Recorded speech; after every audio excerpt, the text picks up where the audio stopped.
the essence of why we built KS Digital Studio. It's just a 1 minute video, so just stay tuned and enjoy.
So welcome back. I hope you guys enjoyed that short clip. Basically, what it's telling you is that we have built products, we have built plugins, and I'll help you cut down repetitive tasks. As an architect, as an engineer, as a construction professional, you can cut down repetitive tasks by up to 80%, possibly up to 90%, even 100%. We are working towards that. So all our plugins has the ability to offer you time saving, cost saving, efficiency on your projects as much as possible. So at the moment, we have about 4 products on the platform. And yes, these products are going to keep increasing in number as we build based on your feedback and based on your needs. So yeah, let's quickly dive into introducing our remarkable collaborators here and speakers. Yeah. Hi, Rudy, how are you doing? Hey Kenny, what's up? It's great to be on stream. Hi guys, what's up? Yeah. Thank you very much. Personally, I know you very well. I know what you do. Just introduce yourself so that I will not come and be telling too much stories here because there's too much to tell. Introduce yourself All right. in 1 minute or less.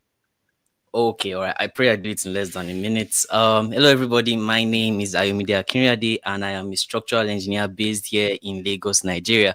I'm currently the CEO. Well, the CEO, I don't know what else I can call it, of Downstroke 18, a leading AC construction See you, company in Nigeria. Yeah, so we do a lot of digital construction. Also provide solutions in the AC industry as well. We also are full on education and passing out knowledge to those in our industry. So that's just a little bit about me. You can find out more about us at Downstroke 18 on our socials, which will be displayed later on the stream. That's just about me. Oh, so it's the little about me. How come that Yeah, I wonder why that is how that is little. It's amazing to see the remarkable work you are doing in for our community of construction professionals. It has remarkable courses for structural engineers. I'm very sure at least one person on this stream or even more has touched or has seen his course or has bought his course. So if you've not done that, you can just slide into his DM or shelf and get it. Very important. The guy is doing so much. So Pius is a chill guy. Well, please introduce yourself. I don't like My introducing guy. people because I will talk too much. Okay, thank you very much, Kenny. All right. Thank you very much for the opportunity. Hello, everyone. My name is Pius Apuye. I'm a structural engineer based in Abuja. I'm the only person, most of the structural engineers are always based in Lagos, but I'm repping the Abuja space here. So I'm currently working with 360 Scope Services. And also on this side, I have Greg Design Space, which we focus on building Revit models focused on 5D processes. So this is something that I started this year. It's still growing, and I would like to kick off from there. So you can catch more about me on my LinkedIn and other social spaces. Thank you very much. Awesome. Hey, we have top guys doing this with us today, and we are doing it in collaboration with their brands. That's Downstroke 18, as you can see on the on the overlay banner there, and DS18, then stroke 18, and then GDS. What's the full name of GDS, please, Pius? Before I go and chew my mouth, my tongue. Greg Design Space GDS. Yeah, Greg Design Studios. Yeah, exactly. So because we have just It's 1 hour to actually, spend here, or less. Huh?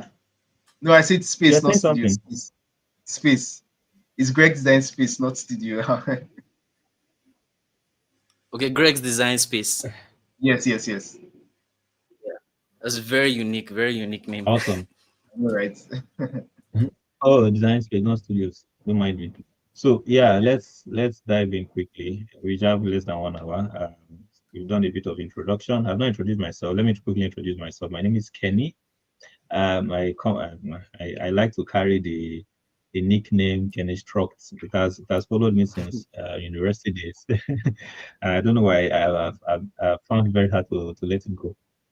So currently, I am the founder of the KS Digital Innovation uh, startup company, and then also the founder of the Contact Nigeria initiative. So basically, what we are doing here is all about KS. What we are trying to achieve is to let you guys see what we have built so far for the construction space, for the construction industry.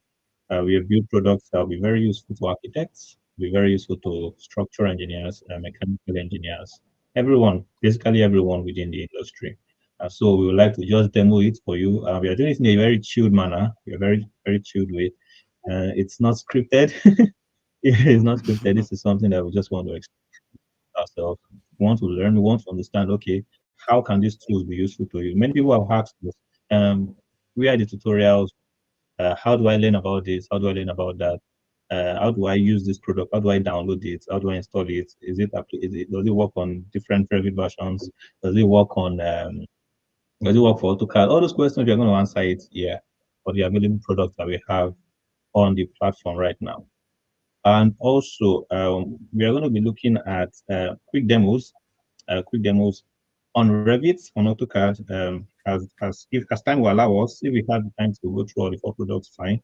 If not, we're going to just stick to the ones we can. But we'll make sure that we're as fast as possible so that we can touch everything. And then we are going to receive feedbacks.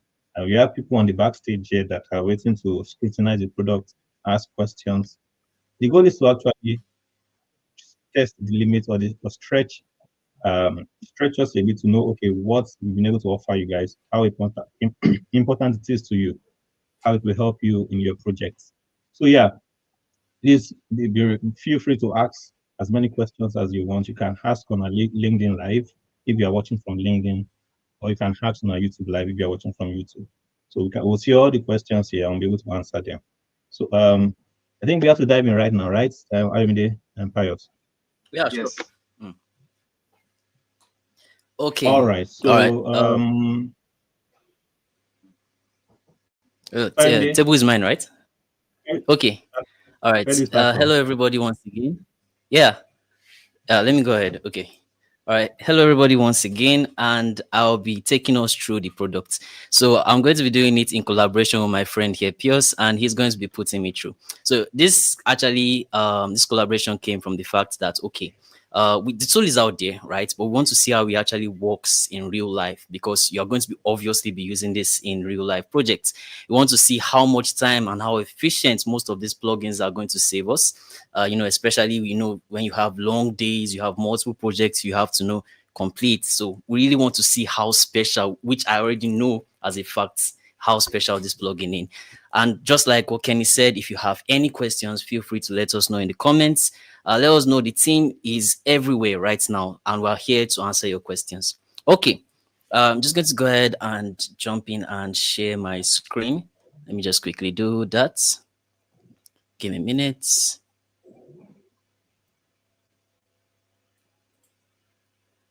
All right, let me see. And we're going to start basically from the website, okay? All right. Okay, you're sharing your screen right now, right? I think we've not seen it yet. Yes. Okay, can you see the screen now? Okay, yes, we can. think it's coming. Awesome. Awesome. Okay. All right. Can you say it?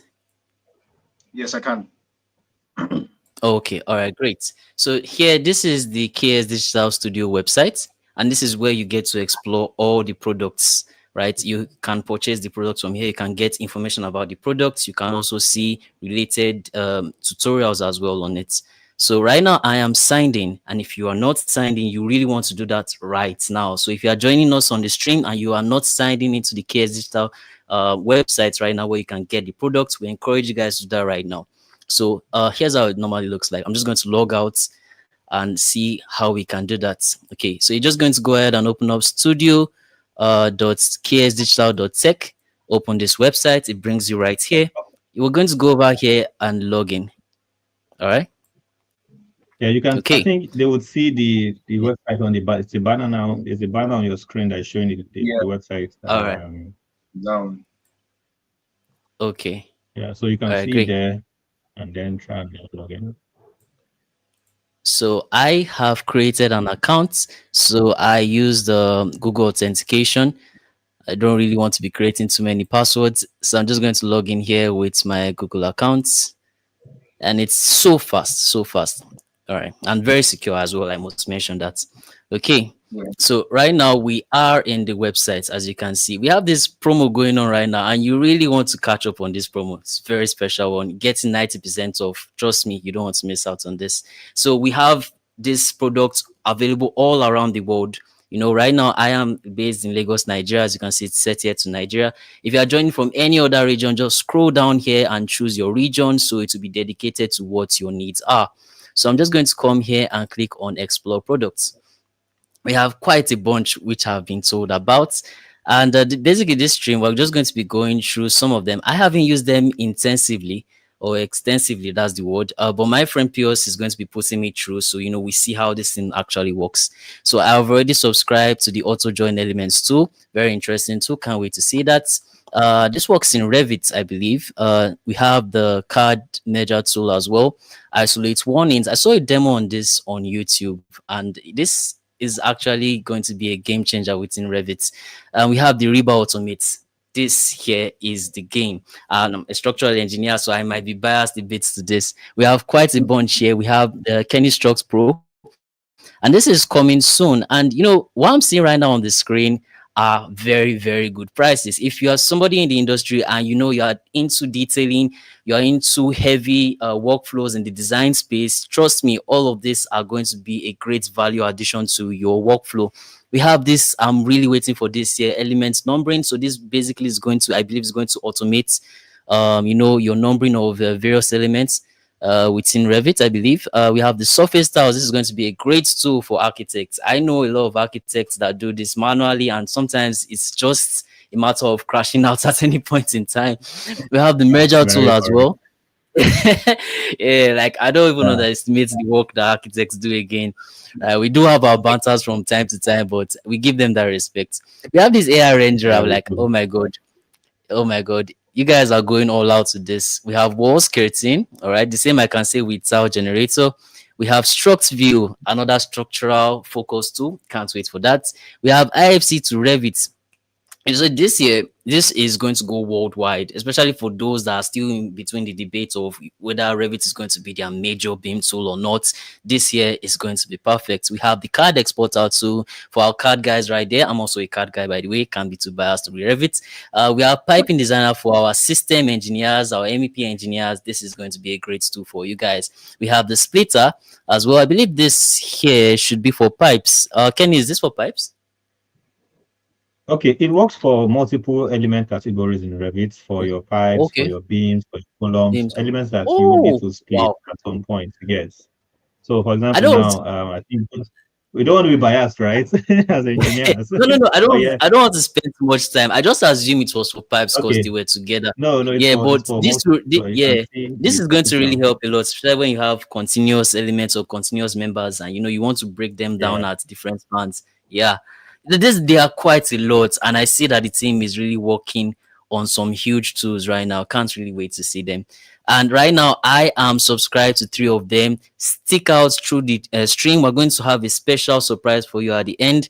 We're going to be exploring some tools here. I am heavy on the Reba Automate. We have the Isolate Warnings. We have the Card Merger, which works within Card. If we do have time, we're going to jump into that. We have the Auto Join Elements. Oh my. Can't really wait to get into this. So let's go ahead. So I would like to yeah. I would like you to just mention, just talk a bit about the pricing, because I don't know Okay. what our audience feel about our pricing, because Okay, we make sure great. it's as friendly as possible, get friendly. Yeah. What do you think, Ayo? Yeah. Pius, what do you think? Okay. Or should I start or Pierre start? Yeah, Okay. Ayo, what do you Let me think? start. Oh, Okay, yeah, Pierre, okay, let's start. Pius, please start. Okay, let me start. So, in comparison to the other tools I've seen online, first of all, let's start from the fact that I see them in USD. I mean Nigeria. So the fact that I see it in Yeah, USD exactly. already, It's already scary. before I start doing times 1,500, my morale has already dropped. I know that I'm not going to be able to afford it. But although we still have the USD platform, the USD pricing, Yeah. which is supposed to accommodate even international clients. But looking at the pricing, let's see $5. Let me use the River Automate for now. Please, can you put it back in Nigeria? I'm scared of this times 1,500. Okay. So let me whatever currency, switch to it. Yeah. It's nice to mention we actually support 20 currencies, just to mention. Yes, interesting. Good work. Interesting. So let me use the River Automate for example. Now you can see apart the 7,200 shows for 6 months. So it's not just subscribe to just 6 months. You can change it to by annually, 3 months, 1 month. Let me say you just want to explore the product, so you pay for 1 month. I love that flexibility. Then if I look at the price, let me say I saw that for 6 months, that is 7,200 on a project. On a project that I get, if I'm able to at least carry some of the money that I get, it's going to be less than 5% of the money I can make in 6 months. So that far less than 5%, I think. so low, as in lower, less lower, than 1%. Yes, honestly. So and then like biscuit money. As in, so it's one of those things that I imagine that like it's something that is going to help me, and I can see the price. It's what's taking it. It's like you're an artisan and you're getting the right tools to make you better. So I feel like the prices are, in fact, like I said, if I was on Kenny's team, I'll be like, don't you think we should increase this into like 50,000? Well, I love the prices. Thank you very much. Yeah, I must agree as well, right? You know, I don't want to mention the competitors here, but like just like what Pierre said, like the competitors' prices are far higher, and I can understand because you know they set their prices based on their region. You don't want to set it too low because of where they are coming from. But you know, this is an African design product, something that we should really emphasize, and it's been made friendly for all our users. You know, there's been a lot of research in the back, and even with that as well, this is far more affordable. And because we said this is kind of very practical. Imagine you're doing a 4-bedroom structural design, and you're collecting maybe 500 or 600,000 naira, and you're just paying this amount. So let's say you're going to be using that for a month, just 1 month project. You're going to be paying 1,200, and this is going to save you, I believe, a lot of time. So if you're spending like 2 weeks on that particular project, imagine if you are doing that in maybe 3 days. You understand? You can spend time with your family, which is what I actually believe. You can spend time. You can go out. You can touch grass. Like like that. I believe that's what the plugin is, going to do, and we're going to kind of, explore all of that, in this stream. All right. Okay. So thank you very much. Go ahead. I think thank you very much for those comments. We might maybe later on we can take comments from backstage. Supporters and scrutinizers. All right. Okay. So, for any of the tools here, you can see right now I'm subscribed to it. But if you are logged in and you are not subscribed to any products, you see the option here to choose which plan you want to go with. And then you can go ahead and, pay for the plan. And then you see the option here for view details. if you want more information about the tool. And this website is so friendly because you have a chat box here. You can chat up the team. They're ready to give you more information. You have a contact us here, and everything right now is been done properly, and it is for our African audience, for the world basically, but it's been made specially for our African audience. You can see here, this is for structural engineers, structural designers, drafters. These are the features and benefits, and it even still lists out all the plans and the system requirements. You also have a video as well that you can go ahead and open up, and obviously you can see the ratings don't lie. Or the products. Yeah, they don't lie. Okay. So yeah, I believe this also anyway. yeah, so I believe when you subscribe to the products, it gives you the option to download the studio installer, right? So I think this is where we now jump into the studio installer. Yeah, so let me just go ahead and there are two ways actually. I would like to quickly jump in to say that you can go to the home page. In the home page, you scroll down. Let me share my screen again. Yeah, quickly do that so our audience can also see how to go about that. All right. Okay. All right, sharing my screen shortly. All right, can you see my screen? Yes. So if you go to the home page, scroll down a bit, you will see a few things. Oh, okay. Yeah, you have that download installer. So there's a click here button where you click here, you can actually watch a video on how to install the installer. Awesome. Just above the download of if you click on it, the video will pop up and you can watch a tutorial video and that guides you on how to download it. So yeah, this is another way. After purchase, they can do that once they go to their carts and purchase. Very easy. We have a video that we're going to play maybe while we are prepping for our demo, so to help the audience know how to purchase a product. It's just a 1 minute video, or even less, 30 seconds. 1 minute actually.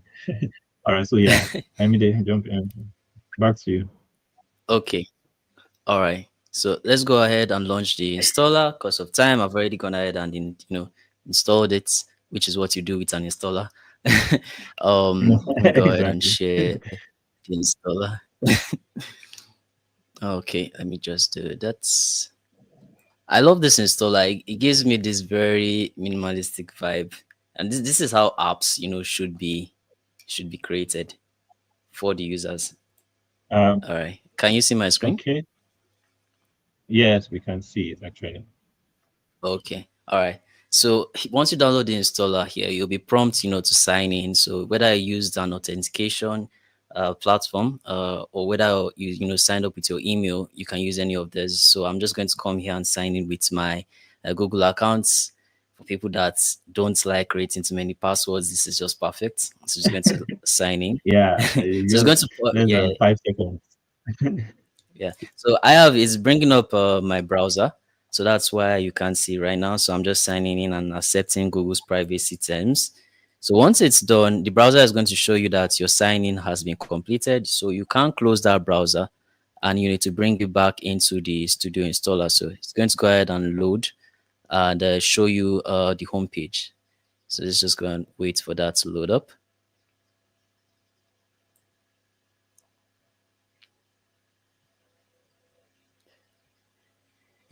I just got back, from travels, and I haven't had the luxury of time to, jump into many products. So, this is going to be very special because we're going to actually see how it works, in real time. And I'm really excited to see what we have here today. Viewers is going to be putting me through. So it's going to be my mentor. It's going to be my mentor for this particular session. Our mentor. So, all right. Are you experiencing any issue trying to sign in with Google? Yeah, I think so. Okay. All right. Let me try it again. Must be my network installer. So let me just do that here. Yeah, I think that's my guess as well. If your network is a bit slow, it might affects the All right, let the me try speed that of again. yeah.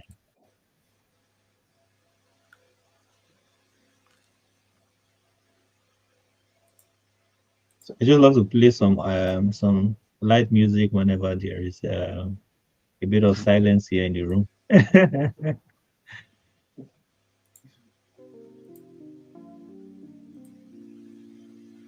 I hope you're loving the vibe. Yeah, I love like lo-fi beats. And so while Ayomide is trying to get it all. Anyways, A little so on this, a little yeah, on this. Um, okay. I'm going to be talking to Engineer Ayo and giving him the process.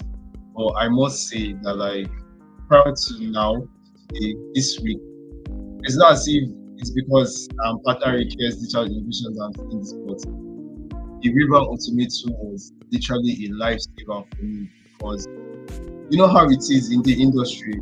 For some interesting reason, everybody's on the deadline. Everybody wants their project tomorrow or next week or this.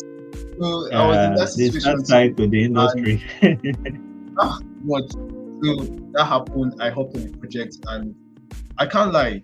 Normally, I feel anxious when I'm trying to deliver this project. But one of the reasons, and I must confess, one of the reasons why I didn't really feel that this time was because I knew that when I get to that slab part and the beam part and the detailing part, that it normally takes my time. I have the plugin that will just save me a lot of time. So I think I'm going to be on track.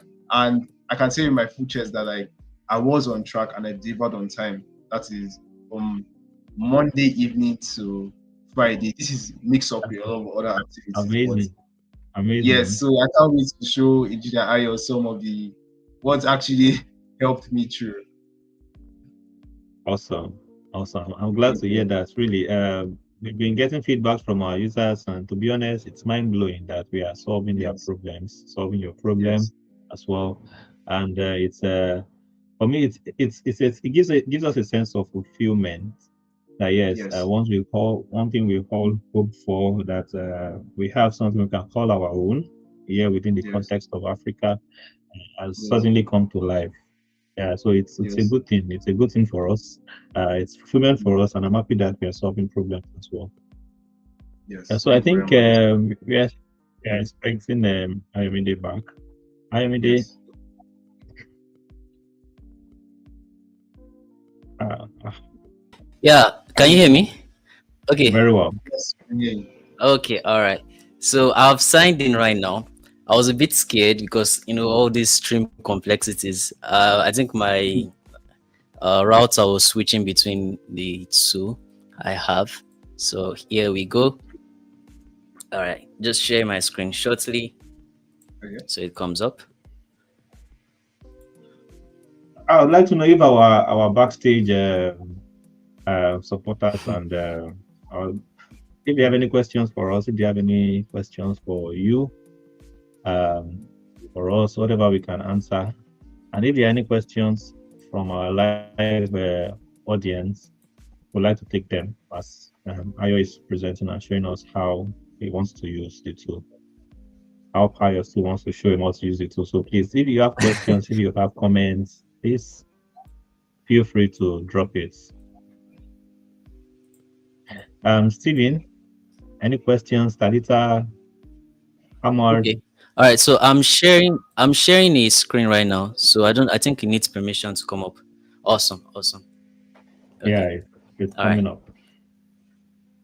Okay. So we have our Oh, our audience in the private stream, right? yes, we have Yes. audience in the previous stream. Yes. Okay. Hello guys, welcome. Like we said, this is just going to be a very chill stream. We have guys in the industry right now, and they're just going to be here with us, giving us their feedback as well. Hey Steven, what's up?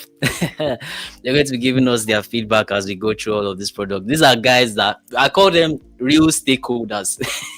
They are real stakeholders because Yes. what we're doing right now also affects them as well. So we're just going to be Yes. looking at this and see how it works. All right, so here when you sign in, you see a bunch of the products, right, that you have already subscribed to. You also be able to, very nice features, you also be able to see the type. I never realized this up to now. You see the type of subscription that, or rather the type of plugin that it works with, whether it's going to be a Revit, whether it's going to be an AutoCAD plugin. And I know for a fact that we're going to be jumping into more applications as well. I see when I purchase them, I see if my license is active. You also see this very nice option here if that particular plugin has an update. You understand? So you can just come here to manage your apps, and then you would see the option for all your plugins available. Do forgive me, I think I was trying to manage the cellular.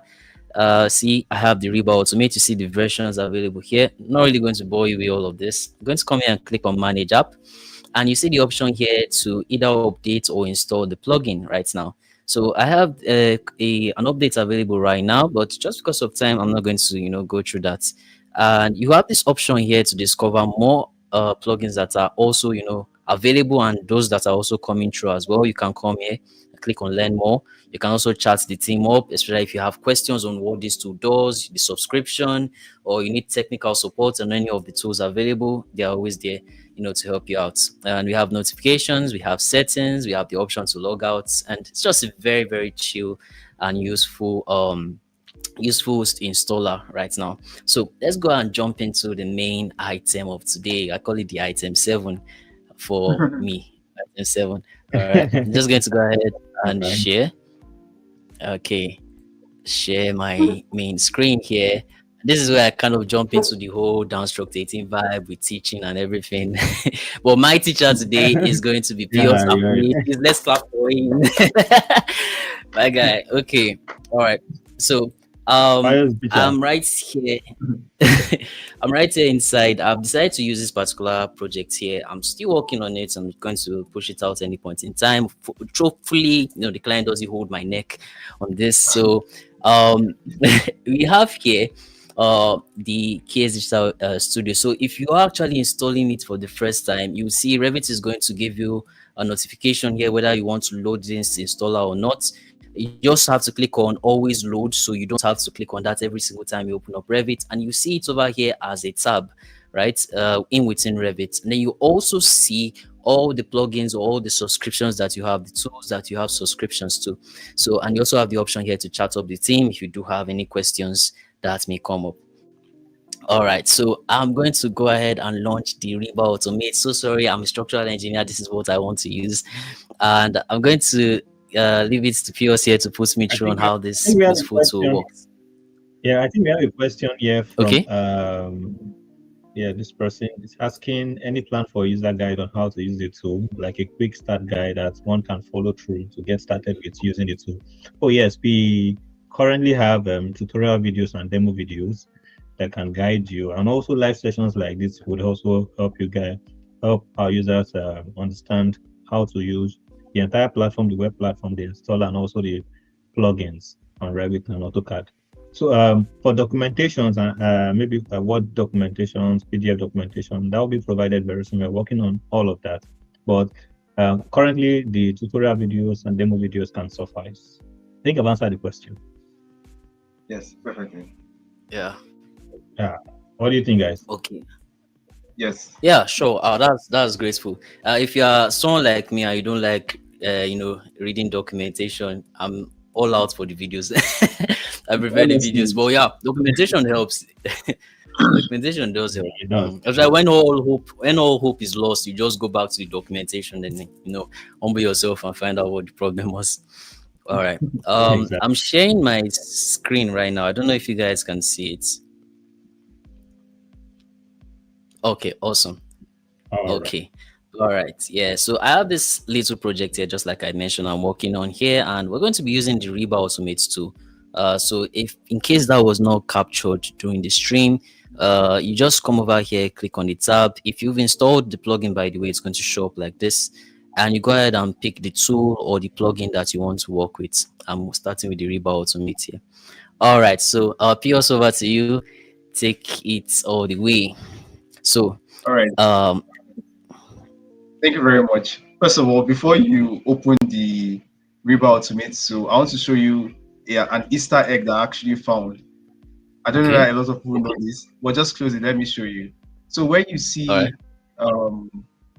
under it, you see the structural workflow, you see manager's corner, you see modifier. So first of all, I love how this was arranged. So in purpose, when we talk about SLA warnings, it's mostly related to a BIM manager's role that will most likely gain from this. So structural workflow for my structural engineer. So I realized that you can actually rearrange the plugins to how you want to suit them. So under the manager corner, try and click on it and hold it to shift it to another area. Oh, wow. Oh, okay. That's pretty neat. That's pretty neat. In fact, let me go ahead and just move the Reba Automate to the first. Yeah, I like what I'm seeing now. Exactly. So you I like can what I'm build seeing now. your plugins in your own Alright. taste. I So think it's it's an I think it's a over Revit that- picture. I think it comes with Revit. I think it's just a Revit. Okay. picture. Are you You serious? can arrange how your buttons can be. Yeah, you can Oh, check every other really? Revit tool. Yeah, You it comes see, with Revit. we learn every day. I'm not going to do that now, but it's something I'm obviously going to do after the stream. All right. Yes. Okay. All right. So I'm going to go ahead and open the Reba Automate tool, right? Yes. Okay. Yes. Thank you. And So here we have tag rebars. Okay, yeah. yes. So we have you can see there is the tag rebars, there's rebar visibility, there's modify, and we have the create rebars, which says coming soon. But now let's start from the tag rebars. From Okay. the tag rebars, the first option we can see is hide and tag rebars. So if you look at the little icon there on the hide and tag, you see the kind of specific situations where this kind of plugin is most useful. So from the icon there, you can see that it's most useful in column elevations, in beam elevation sections, and also for slab detailing. So we're going to test an example in using a beam. So can you open some of your beam projects so that your beam view so that we Okay. can test it out?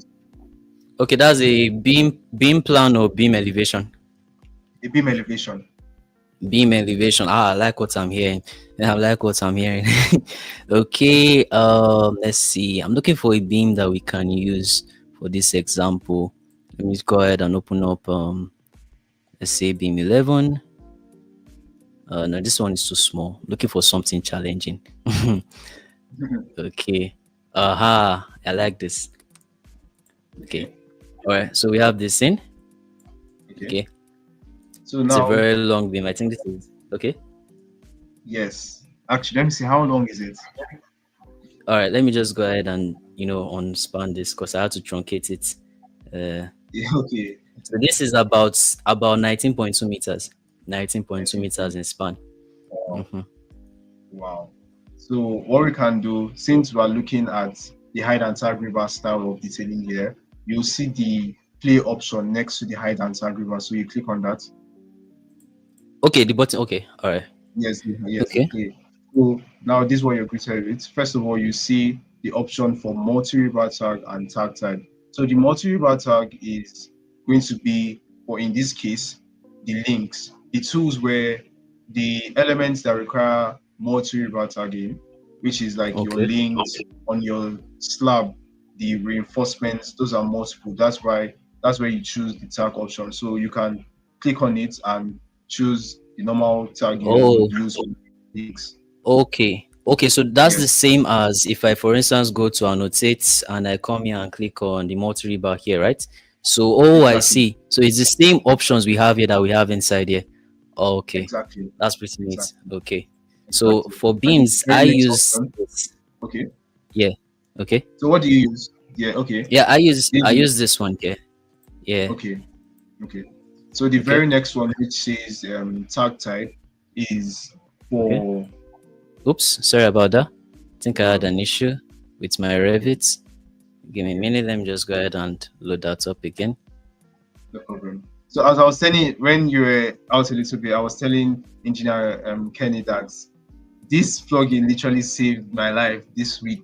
I was so anxious when I was trying to finish a project, and I was very calm. I already told you, like, I was very calm because I knew that I have the Kenny Shot, like Reba Automate tool that can help me to do everything. Is it that deep? As in, I was so confident, like, wow.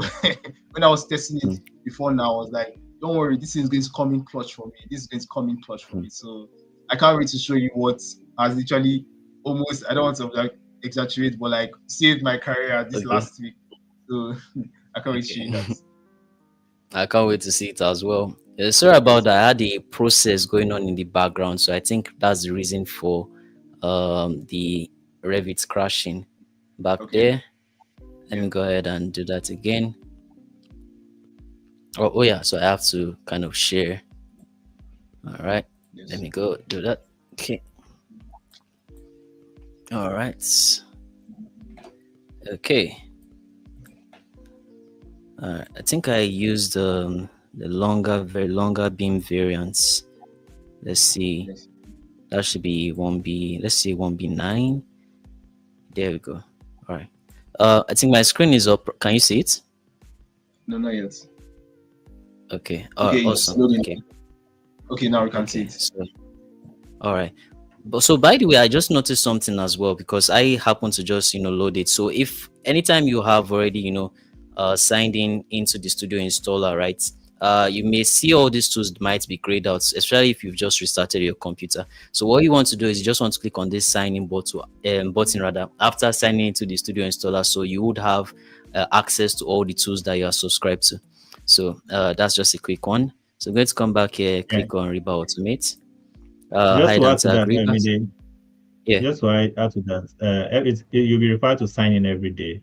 And I think it's also very important to note that it works on all kinds of Revit you get, and all versions of Revit that is available on your computer.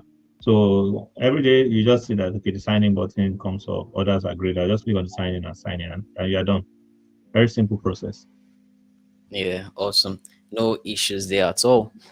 All right, so right, I just loaded it again. I have hide and tags, but I've picked this, but I think there was a second option before. I don't see it again. Okay, so the reason why that happened is because if you look at the bottom right of this view, you see detail templates. So now it's currently showing default slab and foundation. So what we were using before is the beam view. So click on the beam because we want to detail the beam. So click on the beam. Oh, so how that comes up. Yes. So where I stopped was telling you about the tag type. So the tag type focuses on the longitudinal bars that are coming. Those are your compression and tension bars on the beam. That you can see. So those are these bars here, right? The ones the top and the bottom bars. Okay. Yes. So that's the tag. So you pick the tag that you normally use. So normally, if you are doing it manually on Revit, you go to the modify and the tag. Yeah, I think that falls under the annotate tab. Yeah, so that's tagged by category, I believe. Yeah. Yes. I'm so used to using my shortcut that I don't even know. The shortcut EG, right? I will create some of mine, but please do pick one that you normally use. Oh yeah, this is definitely one I'm using because after this stream, I know I'm going to use this. Okay, so let's do that. All right, so what do I do from here? Various options there. You have first of all, you see the tag properties. That gives you the option to either add leader to the multi-river tag. So the leader are those little lines for all then you see links detailing the line that's attached to that. When we do it, I'll show you. So you can click that option. Then secondly, by the right there, we have the tag method. So the tag method says either you can tag all rebars in post elements at once, or you can pick specific rebars to tag at once. So let me say you want a more detailed view and you want to control it more. That's when you pick that option. But for now, you notice that it's grayed out because you're not really. Yeah, I just noticed that. Yes, so you notice that you're not able to pick it. But when you're doing it, especially when we get to see how we detail a slab, you see how it comes into play. So we now have on the bottom left, we have presentation mode, and this is related to the links. I think I know how this works. Yeah. Yes, so we have all it shows that it's still there. We have first and the last, which is the preferred option to detail for links. We have the middle, which is just going to show the middle one, the select, when you get to select, and then maintain presentation is that when supposing you've already done it before, it's going to give you that same view that you wanted. So before this, I just wanted to before you click on that run, I want to show people how good this tool is. So I don't know if it's going to take a lot of time, but just attempt to try and detail this manually. then we'll see how this works with the plugin. All right. Okay, we're testing ourselves. I think Yes. I should time myself as well since we're Yes. at it, right? Okay, Yes. hold on. We're challenging ourselves on the stream. Yes. Okay, so let's see. I have a little stopwatch here. Okay, all right, great. So we've started. Remove that first 10 seconds. Okay, so I'm just going to come here. I'm going to start here. I believe this should be my workflow on a normal day, especially if I'm not about to crash out. So I just select one, then I type SV to select all the links. So I just come here, change this here to first and last rebar insert. All right, and then I've already placed all the dimensions here. Don't really need to worry about that. So I just go over here. Let me just close this for now. I'll go over here and I want to tag. So come here to annotate. Or let me just use the shortcuts. Okay, so annotate. I come here. Okay, my fastest version. Okay, I'm panicking a bit. All right, so I'm done here. I put this at 7. Okay, I tag this one here. All right, tag this. Okay, there we go. And probably I want to still tag here at this point a bit, maybe. I don't think there's any need. It's not that long. So this is still the same bar.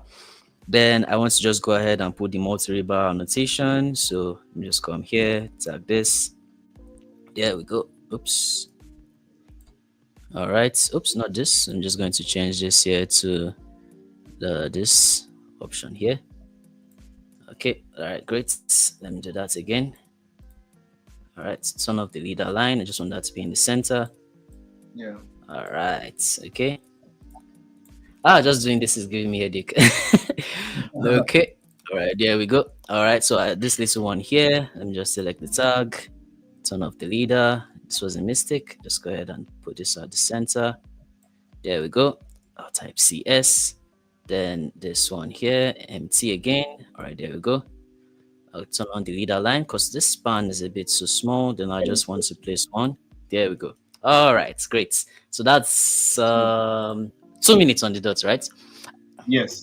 This is 2 minutes. 2 minutes. So okay. On a normal day, it's be faster. I know. Just to give you a little background to this is like engineering is very well experienced with Revit. He actually has courses on Revit, so this is fast for a normal person. It's faster than average, and it takes 2 minutes. So there is a difference of telling you that it's going to save 80% of your time using this tool. But now let's show them while using the plugin. Let's see how much time it takes. Okay, so does that mean I have to remove all this? Yes, move everything, go back to your original presentation. So Control C. Okay, all right. Let me just go ahead and quickly remove that. There we go. Or you can just simply undo. Use the undo button on the. That makes it faster. No, you already put the first and last, but okay, no problem. Okay. The links, all of them are showing. All right. Okay, no, I could just quickly change everything back to the normal presentation. Okay. Exactly. Okay, great. Yeah, that's right. I should have just on. Okay, so I go ahead and do what now? Yes. Okay. Now, please start the timer first. You still have the timer on the screen. Click on it. Okay. Yeah. So when you set everything, you click on apply at the bottom. Okay. Apply. So you would see it select beam host. So select the beam. Okay, the physical elements, right? Yes.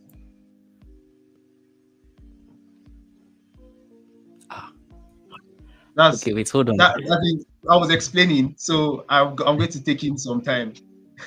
So let's say approximately 10 seconds. If you already know the whole process, because I'm showing him this for the first time, so I'll have to explain. But imagine you're using this. So this is about, let's say, 15 seconds versus 2 minutes. That doesn't matter in this skill, but imagine you're trying to detail up to 56. Wait, you mean what I just did now? Yeah. I knew it was fast. Okay, this is interesting. Yes, it's mind blowing, right? Exactly. So it's a different case where I tell you, it saves you 80% of the time. Now you're seeing the best of the best doing it under 2 minutes. It might take you even longer, and then see how much time. That is 15 seconds. When you wait, all of these are tags. No, wow. Yes. Wow, this is wait, hold on, let me try something here. Yeah. Wow, wow, So wow, wow, wow. even though they are actually tagged, they're actually tagged. So even while using this, imagine you're doing it on a large project where you have like over 50, Okay. 50 plus beams. 2 minutes versus 15 seconds will not matter to you now. But when you put compounding figures, that's when you know that you save time.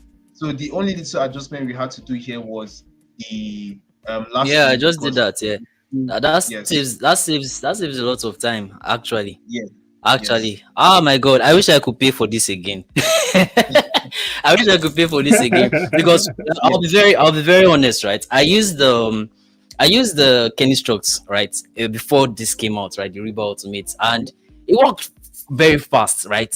Well, this year I think with the whole redesign, and it just makes everything, it's just like as if you are using a Dynamo script, especially for those that of us Yes. are used to using Dynamo, like that Thank you. was That's the idea. Yes. yeah, this was okay. Let's cut That out was the the time idea. it took me to understand. So this was about 30 seconds. If we remove 5 seconds, like ah, okay.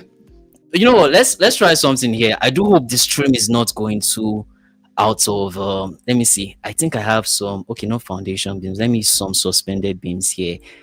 Oh my god! These are the kind of tools that you use. That you I know hope you hope you're going to try. I think you should also try this lab. I think that will also blow your mind. I hope the you're going to slab, get Yes. right? I'm going to, Okay. I'm going to our try time. this. I'm Yeah. going to show you this Yeah. now. Yeah. Yeah, I want to try it here. So I have this view here, right? I have in tags. I just want to Okay. quickly do this. So these are already placed on sheet. So you mean I just have to activate the sheet here? Just come and Yeah. click on apply, click on the beam, right? Okay. Yes. Wow. Oh. So you mean for truncated beams, it carries over to the next. Oh, God, take my money. Take my money. Are you serious? Because wow. Yes. So it Yes. happens here. Yes. Oh, this is neat. Exactly. So I can just come back here, click on apply, do the same thing here. Wow. So it's just a matter of in case some things are clashing, you just modify. Okay. Yes. Exactly. It's So doing me before like that, I I should noticed just something on the first beam. wow. Sorry, Ijidayo, Okay, I noticed something on the yeah. first beam. On the first Sorry? beam, you can see The first so beam. the first beam that you did, yes. Yeah. So you can see that you actually did it, but we have to investigate why it did not work. Like you can see the rivers at this side, they were actually it tagged the links, it tagged the other side, but let's Yeah. also figure out why it did not work. So Okay, no, try I and think I know why this is okay, here. Let's hold on. I think it's probably the way I set up the view. It's probably the way I okay, set up the view. So let me try and click on apply again and try to do this. I think it's the way I set up the view because sometimes annotation crop tends to remove it out or place it out of the okay. view. Yeah. So I could just easily do this manual. It doesn't take me too much time. It doesn't take, but I think it's the way I set it up actually. Let me just go ahead and Yes. set this. Sorry, I'm not detailing. I almost got carried away. I'm not detailing. Oh wow. Yeah. Wow. You mean I'm done? I'm just done with this beam elevation. So in less than Yes. okay. I think I'm getting too excited. Let's carry on. Let's carry on.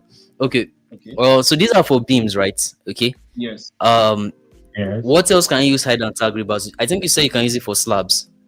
Yes, slabs. And then Yeah, I would also like to slabs, slab. foundation Okay. rivers, like on the vast foundations that are literally slabs. So let's try that. Okay, so I have this here. I think I set up some tags initially. So I've already done the presentation here. I was just tagging some of them in place. Okay, so you mean this same tool we can use it as well for slab rebars, right? Yes. This was Okay. my time Exactly. saving for me. So I'm guessing I change this here to default slab foundation, right? Yes. Okay. Yes. Okay. So you can now see first thing is that the tag option, now the tag type that you notice on the beam Okay. is no longer there because for slab detailing on Revit, it's mostly going to be the best way. It's going to be the multi-river tag. That's why the tag type disappears. Then you can also see tag properties. You can add leader to multi-river tag, which is very important for slab detailing. Then you can also pick the position there. You can see it. You can adjust it. Then very important, the tag method. Last time that we looked at it, you'll see that the peak rebars and specified tag position was not available because of it was a beam position view. But now you can see it's available. But let's see the tag all rebars in host first, then we'll see how the second option works. So on that presentation mode, for this case scenario that you've already chosen the rebars that you like to, you've already presented them, so you can now use the option maintain presentation. That's where you can now use maintain presentation. Okay. Then all right. Yes, on presentation mode. Then on detail templates, since we are detailing a slab, we choose the default, which is slab and foundation. So click on that and make sure that the multi-rebar tag that you're using is the one you intend to use. So is your DS18 structure? The multi-rebar, okay. Here, yes. I think for slabs I use this then. All right. Okay, thank you. Okay. So you click on apply. Okay. So it prompts you to now select the slab. Right? I think I saw it. Okay. I also noticed as well, it shows you on the status bar at the bottom here, which is quite neat here, just like how most Revit tools work. Okay. Yes. All right. So at the bottom then. Okay, so I just click on. Okay. Ow. So first of all, if I don't ever want us to test detailing on slab like this, because if we are going to see this 56 minutes, it's going to be another 56 minutes. Yeah. So, well, this is wow. Okay. Yeah, this is nice. But I think this automatically it details to the left and to the right. So if I wanted to, probably. You can see these are where my dimensions are. So let me try and do something here.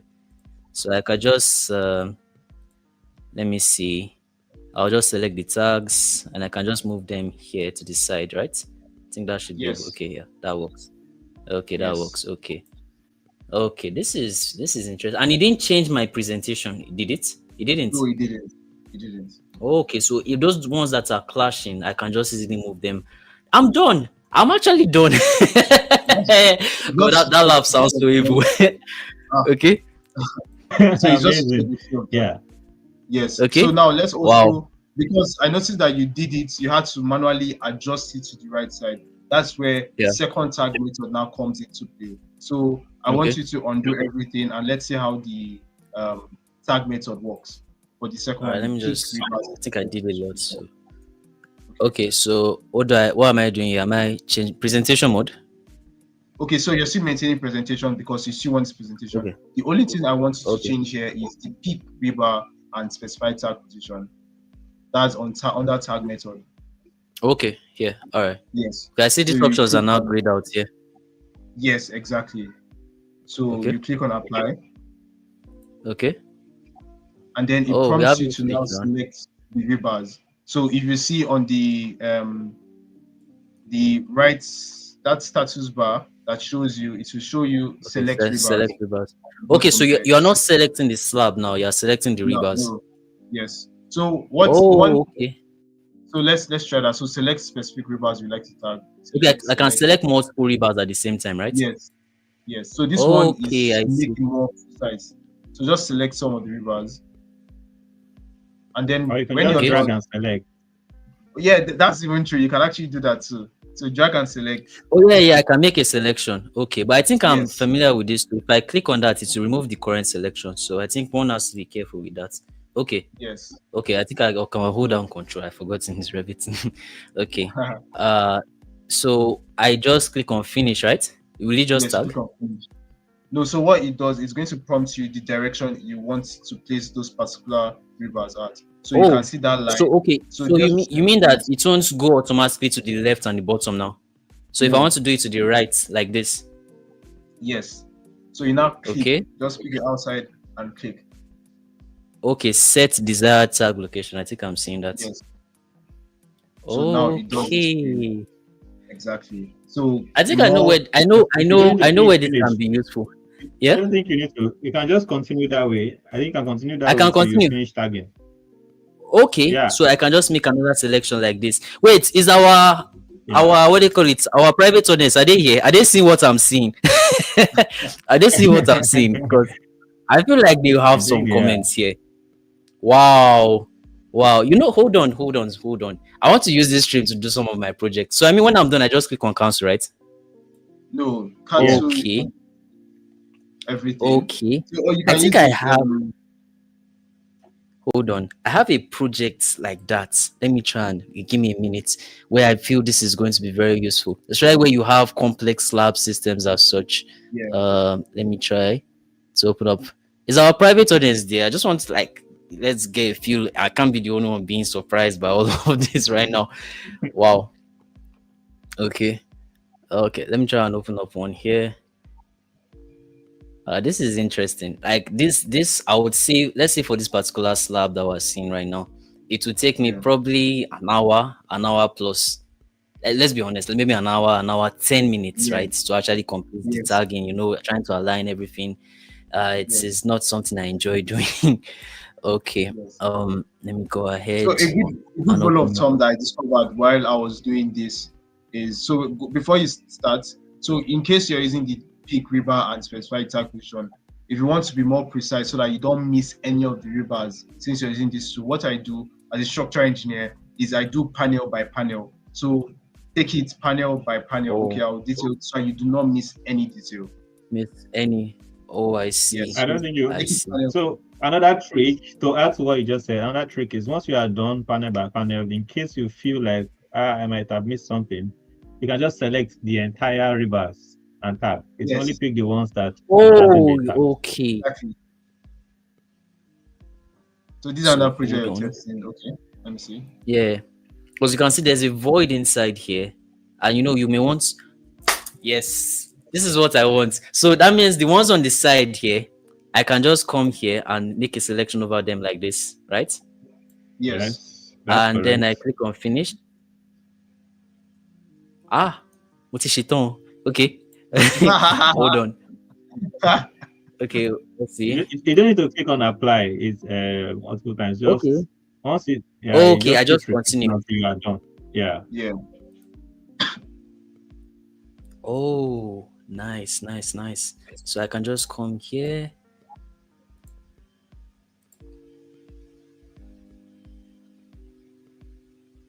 Okay. Awesome. Yes. So like if I missed any, right? If I missed any, I can just okay. So, I can just come. I can use this option. I believe I just make a selection over everything, right? Yes. And then I just click on finish. Okay, I think it's still. So you click on apply this time. Okay, I think. Hold on. Okay, your option for the peak rebars was still turned on. That's why that happened. Yeah, okay. So you can see that. You can see that. I think you did an undo. Yes. Yeah. So all of them. Okay, so the ones that were not targets now targets. Yes. Okay, I think you did that. So everything now is covered. So now it's just to adjust the tags and then just beautifully added in 2024. I think from Revit 2024, there's an option where you can just select the tag and then you can align them to select to a specific position. I think that should be so. You just then you have this option here to select the tag. Then you can either align them to the left or to the right. Yes. Okay, yeah. Yes. Oh, that works. That was pretty neat. Awesome. So awesome. It's just about spacing them out then. Yes. So you're everything under like 5 minutes max. This thing is going to take you an hour. From 1 hour to 5 minutes. I promise you. I promise you. That's how many percent time saving? Like these are the kind of projects where you tell the clients that give me a week, right? And then you finish in 2 days and just go and relax, party, almost 90%. Actually, I see. Yes. Wow. Yes. This is not an exaggeration. Okay. So let's also move on. Let's check the second tool there, which is. But I wanted to show you something that some of the users might encounter, and which is related to your rebars not being in the particular hood. So I wanted to show you through a beam view. This is something that some of the users might encounter, apart from it being a. So what the first thing that you might encounter if you don't see a tag is either the tag there is this tool called the the annotation crop view. So if it's outside the annotation crop view, the tag is not going to show. Then the second thing that I noticed is that if the rebar is not specified to that host, that's when you see it. So I wanted to just show you with a beam view. Okay, that makes sense. Let me try. Yes. I think I can do that here. Let me see. So Okay. let me just go ahead because I'm certain, because I have not finished this. I'm certain I should have some. Let me just try and do this. Yes. Okay, So I wanted to okay, show so them those because rebars it's very are placed important. outside the host, right? Yes. Okay. Yes. I'm looking for a beam we can use. Okay. All right, let's use this beam here then.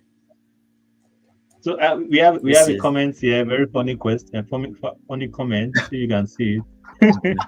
So we are here, and this is awesome. If this tool, if this tool includes a function to automatically create the bending schedules, I will name my children after the founders. Very funny, actually. Looks like you're So, going to name them soon. very soon you are going to do that. I think you just have to start picking. Maybe you just have to reach out to us, get our names, because we are going to be launching this very soon. We have a tool Yes. that does bending schedules for all. That's schedules for both rebars, for concrete, for formwork, all in one tool. You get, and it's coming out very soon. So please get yourself ready. The Lady J. I don't know how to pronounce your name, but then you can see your comment on the screen. Yes. Thank you very okay. much. So have All you right.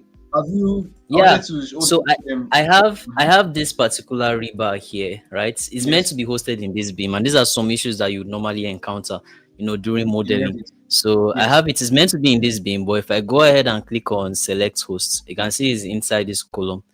So Yes. let me try that again, right? So I change it to beam template, right? I also Yes. notice it keeps your previous settings. That's nice. I don't have to Yes. always go back here. So Exactly. let me try this. So I can click apply again. It won't remove or add extra ones to the ones that are already tagged, right? Exactly. It's So, fun. which is so Okay. good about the tool. So click on it Okay. again.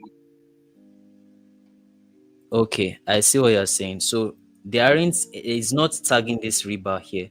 Yes. Okay. So Let that's me an try issue something that now. I encounter. So let me now So put it back inside here. yes. All right. So if I click on apply now, oh, I see. Two So things to the note. Two rebar things to has to note. be hosted. It has to be hosted inside the elements that you are selecting, right? For it to Yes. work. Oh, I Yes. see. Yes. Interesting. So Okay. in I think we case can get by with that.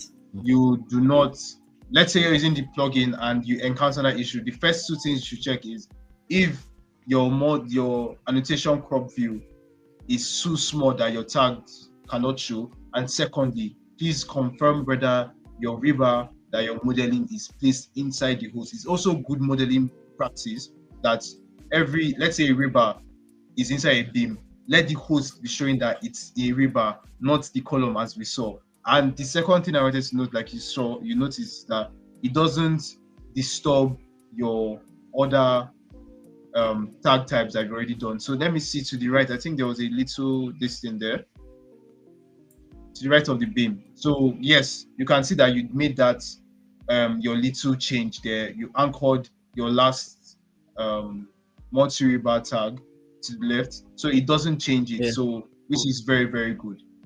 So Oh, you're not okay. scared that it's double tagging it, even for your slab rebars. So I got to go start cross-checking. Oh, I think he tagged it twice. So something that our users can also see. Great, sir. Yeah, I believe anybody that uses Revit day in, day out would obviously appreciate these small and thoughtful details. So I'm thinking right now, do we have something for this? Is I would like to say this is one of my worst things to do within Revit. That is doing rebar section details. I don't know if anybody can Yes, relate with me doing rebar section details. So yes. let me We all see. can relate. Okay, Are now we so are let's we go because back. I for this project now I have, in fact, just because the majority of the beams are similar, I have about maybe 20 26 in total, or 24. You understand? The but for some projects you can have almost up to 100, 250. It's not Yeah. anything to smile about. So do I use the same tool here? Okay, no. So like we said, I want to go back to the main option. So you see the arrow that can take you back in front of the hide and tag rebars on the plugin. So at the top, Okay, you see okay. hide and tag rebar. So the arrow showing back takes you back to the main menu here. So for this view now, you can see rebar section tags. That's what we're going to use, and you can see from the little icon that this is the template that's going to be required for sections of beams. So when you click on that, as you've done now, so you have, you're greeted with, first of all, the tag method. So either you tag all section rebars in the host at once, or your second option is to pick specific rebars and tag them. I love how Okay, so yes. So I love how with this plugin, they are always very special about you having the option to be more specific. Like we saw in the slab detailing and the beam in the slab detailing, where you can pick the specific position. Same thing that's here. So, but for now, let's use method one, which is tag all section rebars in post. So the next thing you can see there is the rebar tag property. Same thing, you're greeted with tag type. So you choose the tag type you normally use for your section beams here. Yeah, so let me quickly check something. So for this longitudinal rebar here, I think the rebar number is 07. I like to show rebar numbers in sections so they can always reference it in the bending schedules. Let me see. I like this as well. It shows you the family, it shows you the types, because I can have multiple families that have the same what do you call it, type name here. So this is very descriptive here. Let me see. I want to just use rebar 1.5. This should work here. All right. Yes. Okay. Yeah. So when we see tag spaces, it's going to, let me not talk about this now. When we go to the slab section now, it's going to explain better. But for now, you leave it at one. What it normally does is that it's going to skip the next rebar next to it. So if you say one, that means it's not going to skip any. But if you say two, it will now skip the rebar next to it, then tag the other one. But like I said, saying is better than explaining this thing. So yeah, I'm trying to figure out how it works as well. Yes. Okay. When we go to the slab section, that will be very more descriptive. Then for the tag offset section bars, this is for the rebars. For you can adjust the length for the section bars you're going to do, and then there's also the tag offset for the non-section bars. So the tag orientation we're going to use here is horizontal because of our view. And then once you're done with all your settings, you click on apply. Okay, so let me understand. So this tag offset for section bars, I'm assuming it's for these bars that are like this, right? Yes, because the ones it is cut into. Yes. Okay, then the non-sectional are for these ones that you are seeing like this, right? Like the ones in plain. Okay, I see. Yes. Okay.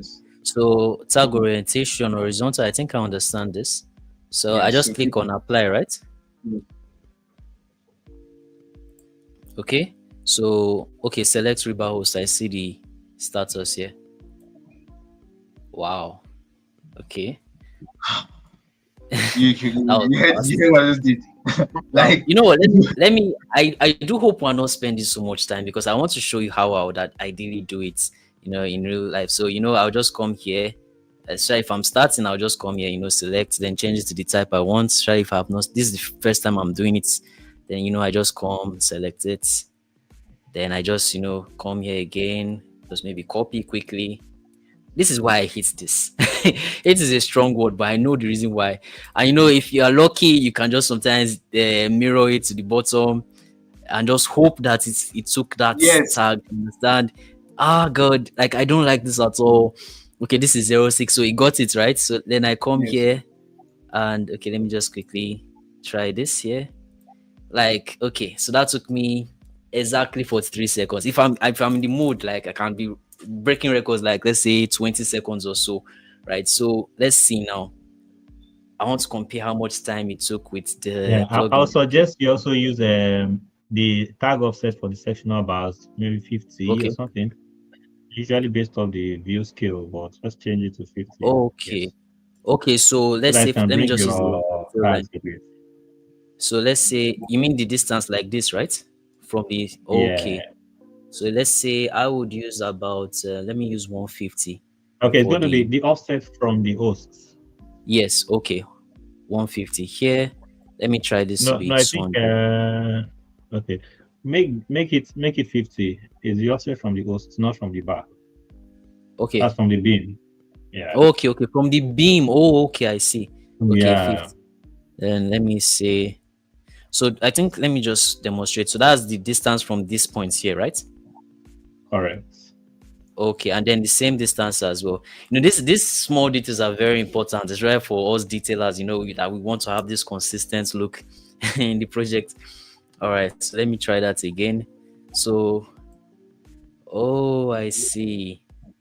So it reduces the gap and space. Okay. Yeah. Let me just do that again. So let me just try, maybe let's say 20.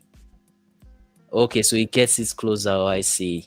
So it's also, I think it's dependent on skill, just like you mentioned. So I think 50 Yeah. works for, I use 1 to 30. Okay, I see. Yeah. This works nice. Okay, awesome. So this is for beams, let's right? try this. Yeah, let's try for slab. Let's see how it looks. I think it's for slab, right? Okay. I think I called it building section 1. Have I done it? One, I used to purposely, some of the buildings, the plans I've done, I don't even put section for the. I'm serious. It's frustrating. It's very frustrating, honestly. Okay. So is it the same procedure? Do I have to Yes. change this to another tool, or is it the same tool I use? Okay, since it's the same icon, it's the same way you want to tag, which is the template you always see when you open the River Automate tool. It's great. We're going to still stick with the River section tag. Okay, so I'm still here. So I leave everything as a default and just click on apply. Right? Let me try vertical and see what happens. So I just select okay, so it works for beams and it works for slabs. Okay. So let me try this.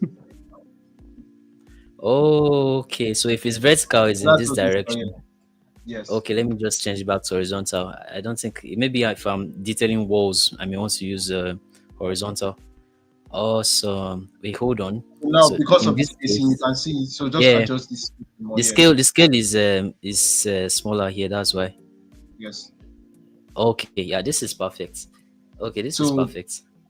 Now, this is where I can now talk about the tag spacing. So, because you don't want to really tag all the rebars individually like this, what you can do is that you can use the tag spaces, and it will now skip the some number of bars, then go to the next one. So let's try the tag spacing as 3.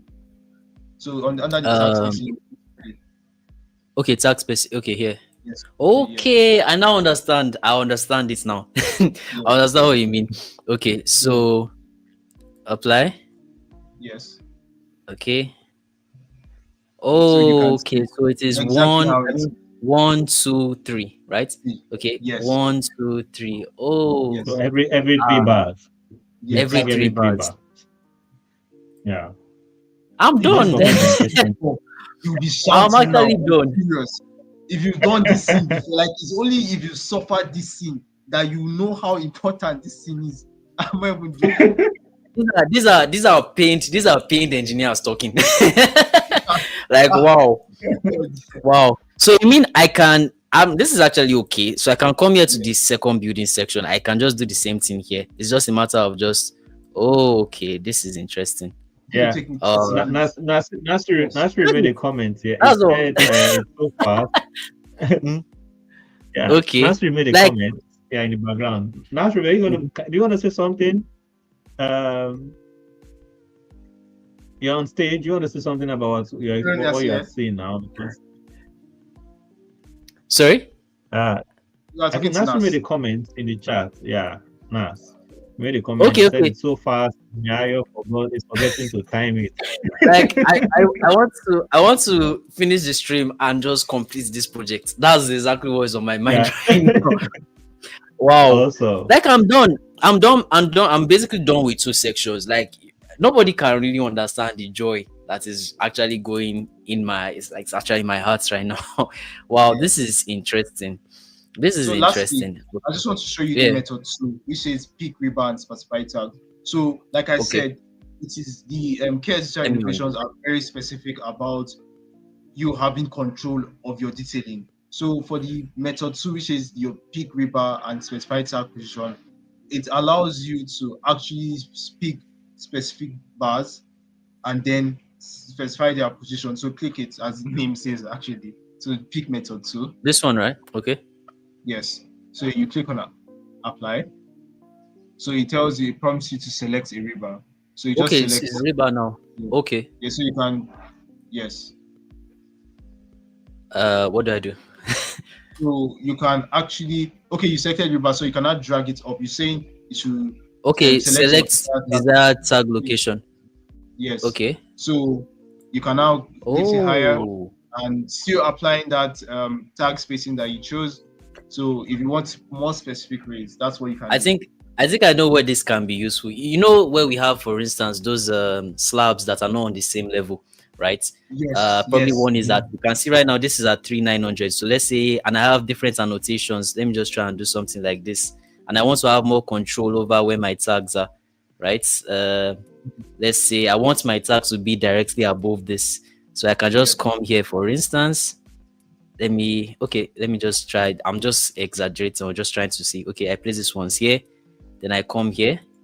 Then let's say this one's here. Okay, all right. This makes sense. And you can continue.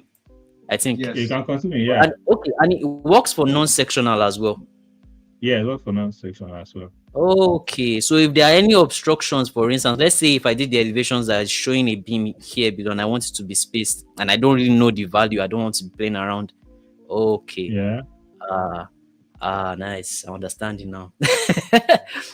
I understand it. So I don't have to be selecting them one by one and then just, pushing them up or down. I can just do that at once. Okay. Yeah, exactly. Interesting. This is interesting. Yes. I think I love this first method because most of the times they will obviously be on the same plane. So, wow, just look at this. It's done. I'm done. Hey, never again. Steven wrote something in the chat, and I would like him to say it by himself. All right, guys. Can you hear me? Yeah, we can.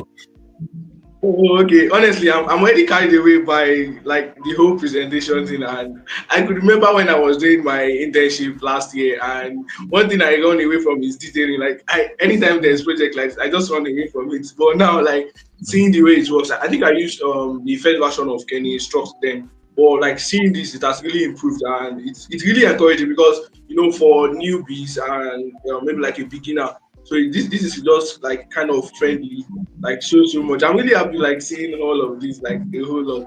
Well, I think I have a few questions. I think the first one is I'm conversant with when it comes to visuals, like can instruct and construct, like your color template and all, they are kind of very similar. So I'm very sure it won't affect. Is it that it won't affect my detailing because maybe I just want to change my own detailing when I use the plugins?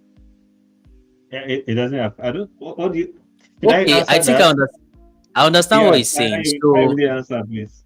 Yeah. So I think you mean, for instance, if I select this tag type, right? We see these are the ones under it, right? So if you are not, for instance, you don't, these are just the specific to the project I'm using, right? So for instance, you see all these options that you see,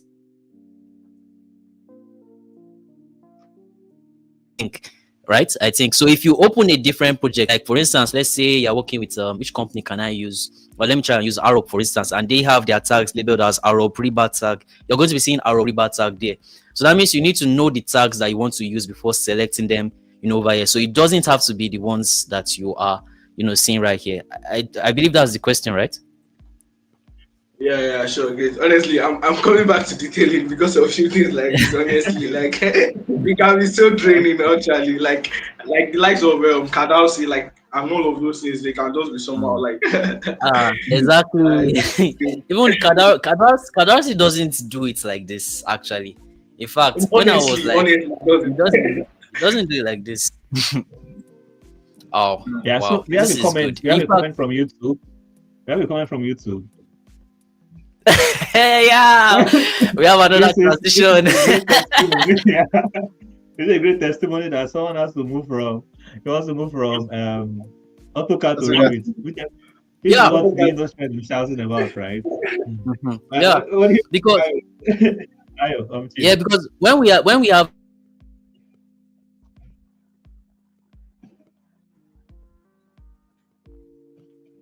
I think it's also you're also giving some people a run for their money because a lot of people are going to now be specifically using Revit now. This is great because the beef for Revit detailing has always been, oh, but it takes so much time. It takes so much time. Now we're doing it at the same time. As in, we're getting closer to doing it at the same time.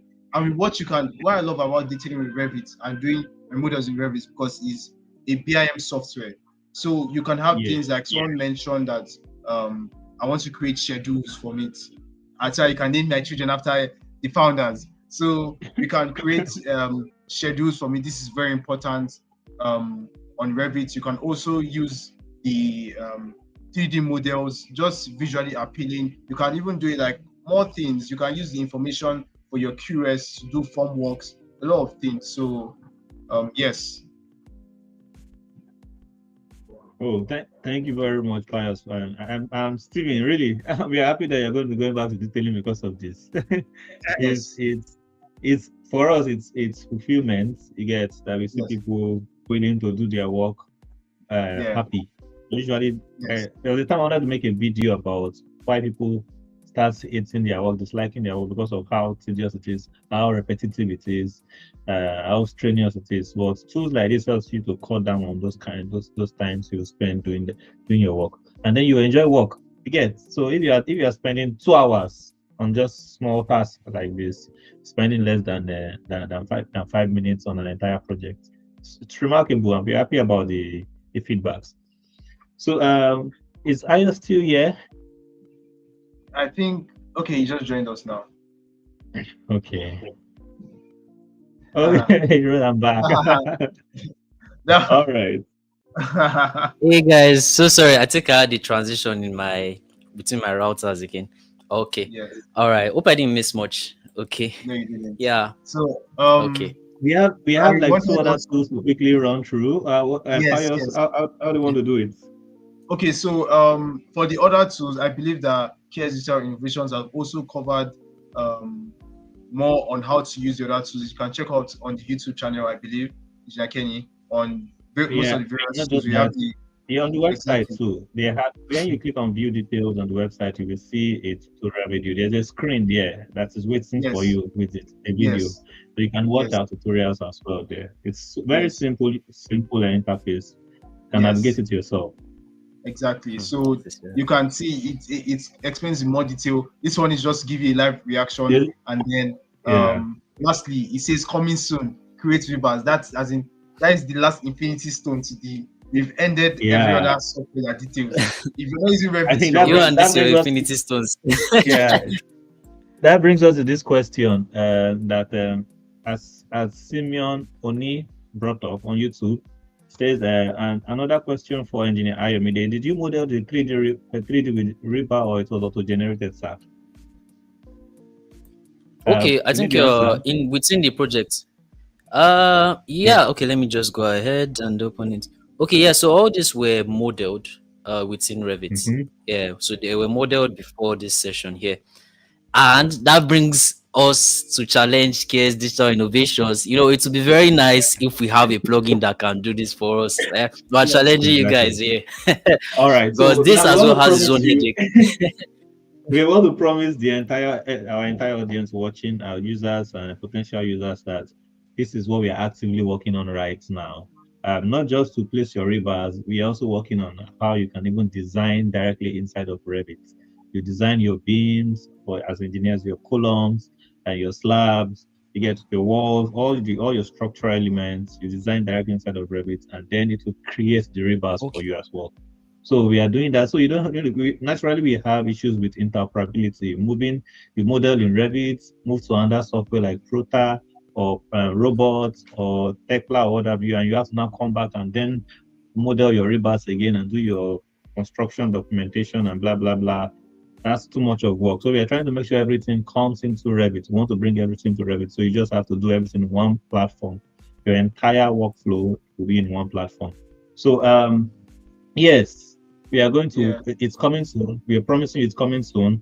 Marks before the end, before the beginning of February. Hopefully, we are working towards that. We're working towards that. It's what keeps us awake at night, because we know this is one of the needs that everybody is clamoring for. So thank you very much, Simeone. We also have one nice comment. We have it. Okay, this person said, I started using Revit for my structural drawings because of these KS plugins. Thank you very much at Adebayo Okubena. This is a wonderful feedback. We appreciate that. It gives us the willingness to keep pushing and keep creating products for you all. We also, I think we have a question here from okay, this is Mr. Simeon is really following us. Thank you. I think we have to spotlight you on our platforms. I mean, we have to spotlight him. Yeah, he said that design analysis revenues are there. I think everybody's paying points. Everybody's crying about it. So, but I think this question, let's quickly take this question. Pius, what would a plain project tag look like for me coming to Revit for detailing? Okay.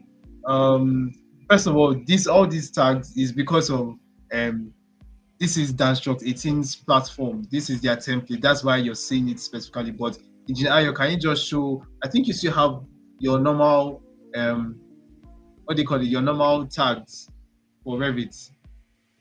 The default ones. Do you still have them? Your default tags for your rebars. So because Stephen, is it Uni something? Is it Charles Uni?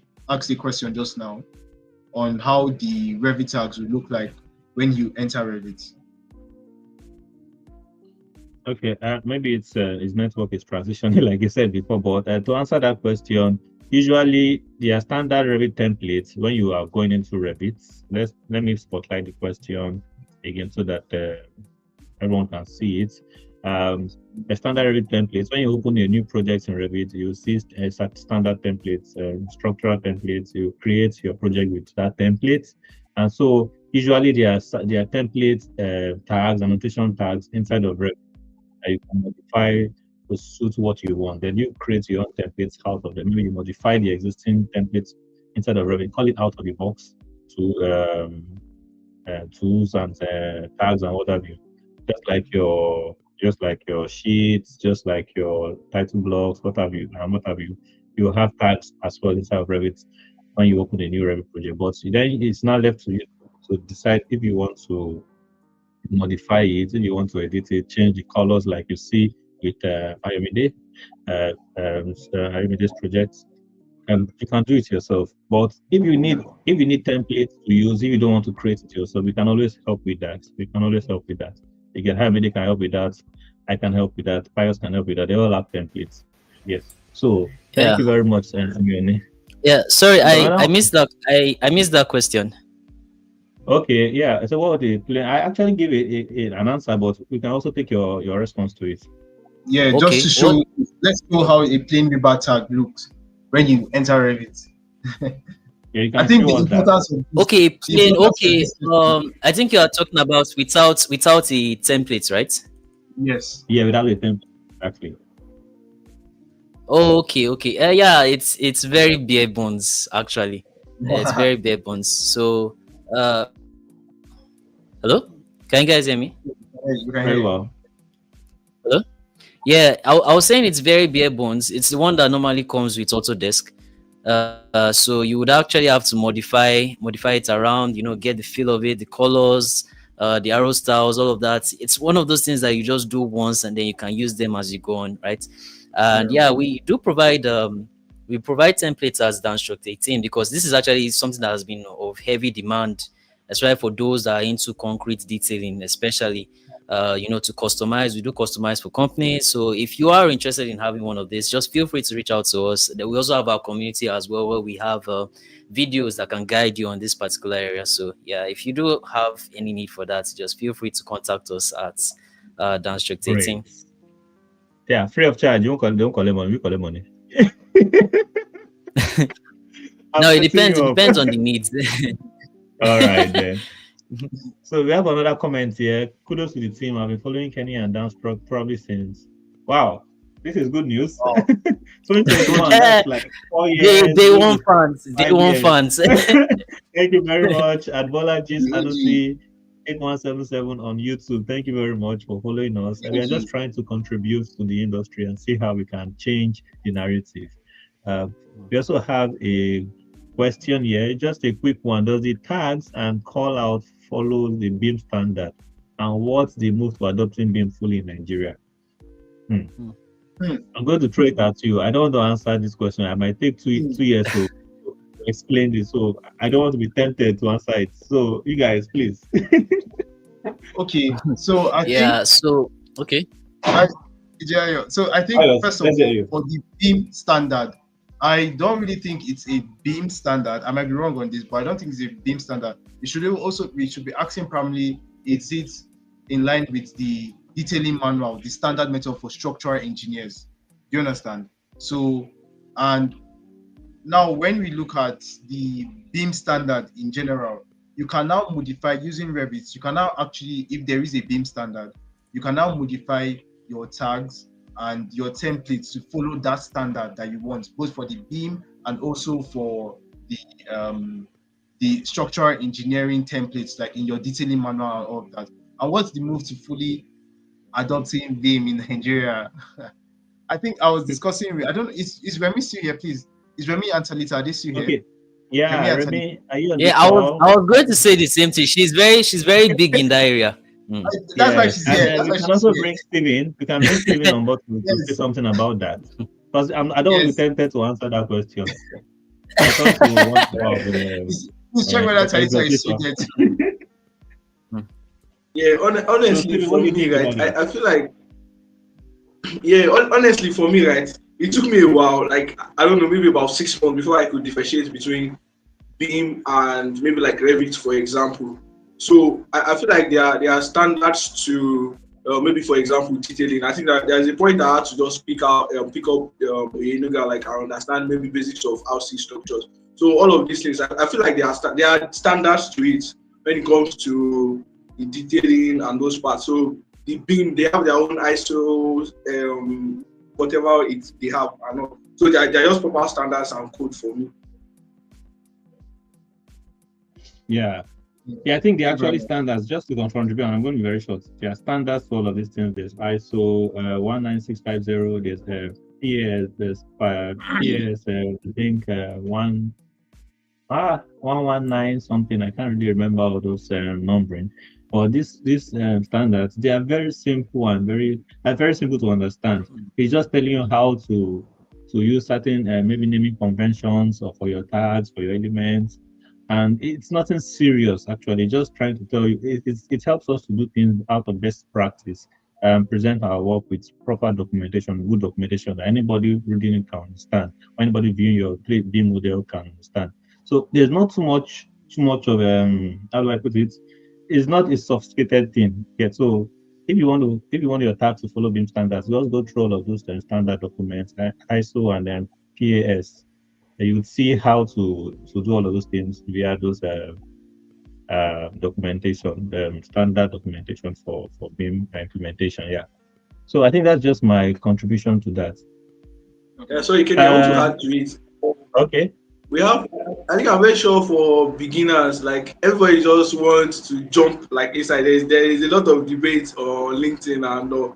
Like to understand, it's very important to understand those standards. For example, our own BS 8110 and the Eurocode, like it's very important before you even jump like into detailing or even designing those things. So those standards, they are really basics and very important.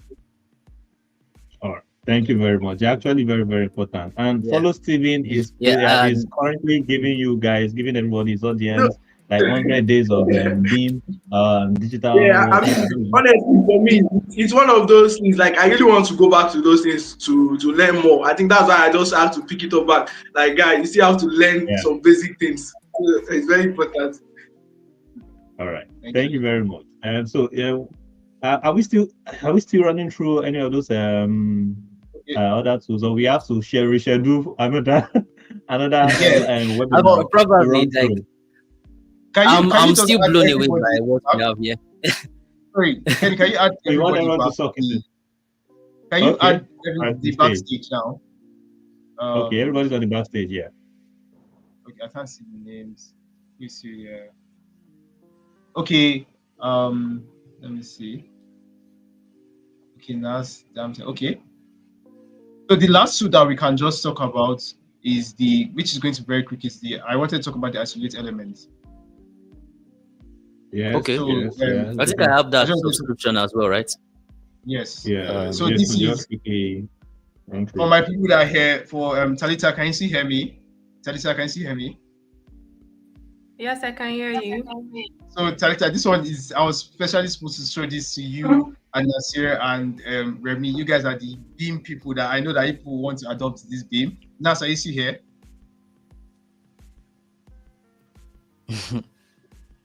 Nasir, is you here? I think he's still here. So with this, needs me trying to showcase for my Beam people. I know Talita, she's very much into Beam. I see her, I follow her on LinkedIn. She also did Women in Beam mentorship, like she's in the game. And also Nasu, he has been going into this thing. Very soon now, Nas is going to bring in one BIM adoption. This thing that we're talking about, adoption in Nigeria. He's going to do, he's the silent person that is just plotting behind, needs to talk. And then also with Steven too, you can see that he's doing the 100 days challenge. So for this specific to the isolate element, I think it fits the role of a Beam manager. So it allows you to specifically isolate elements.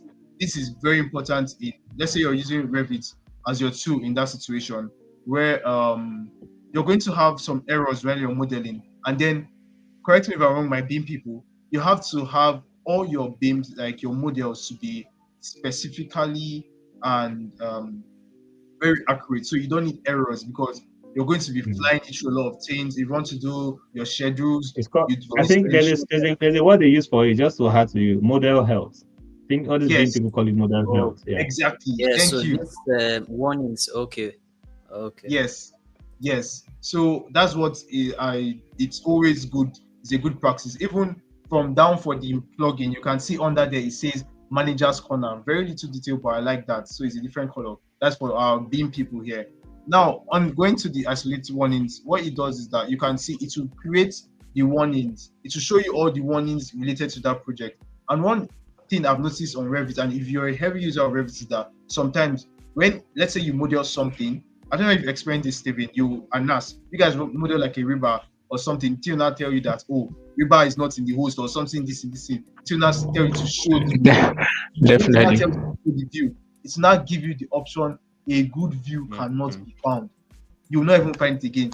Like, that's what you normally find. So now what this helps you to do is to specifically create views for that. So from the first one now, when you open it, it already shows you the errors that are already there.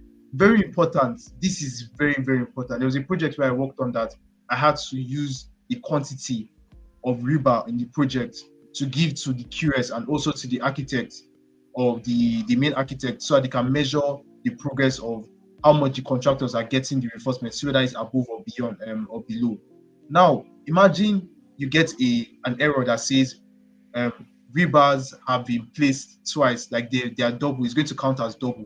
That is, let's say on that project, it was like, let me say 144 tons.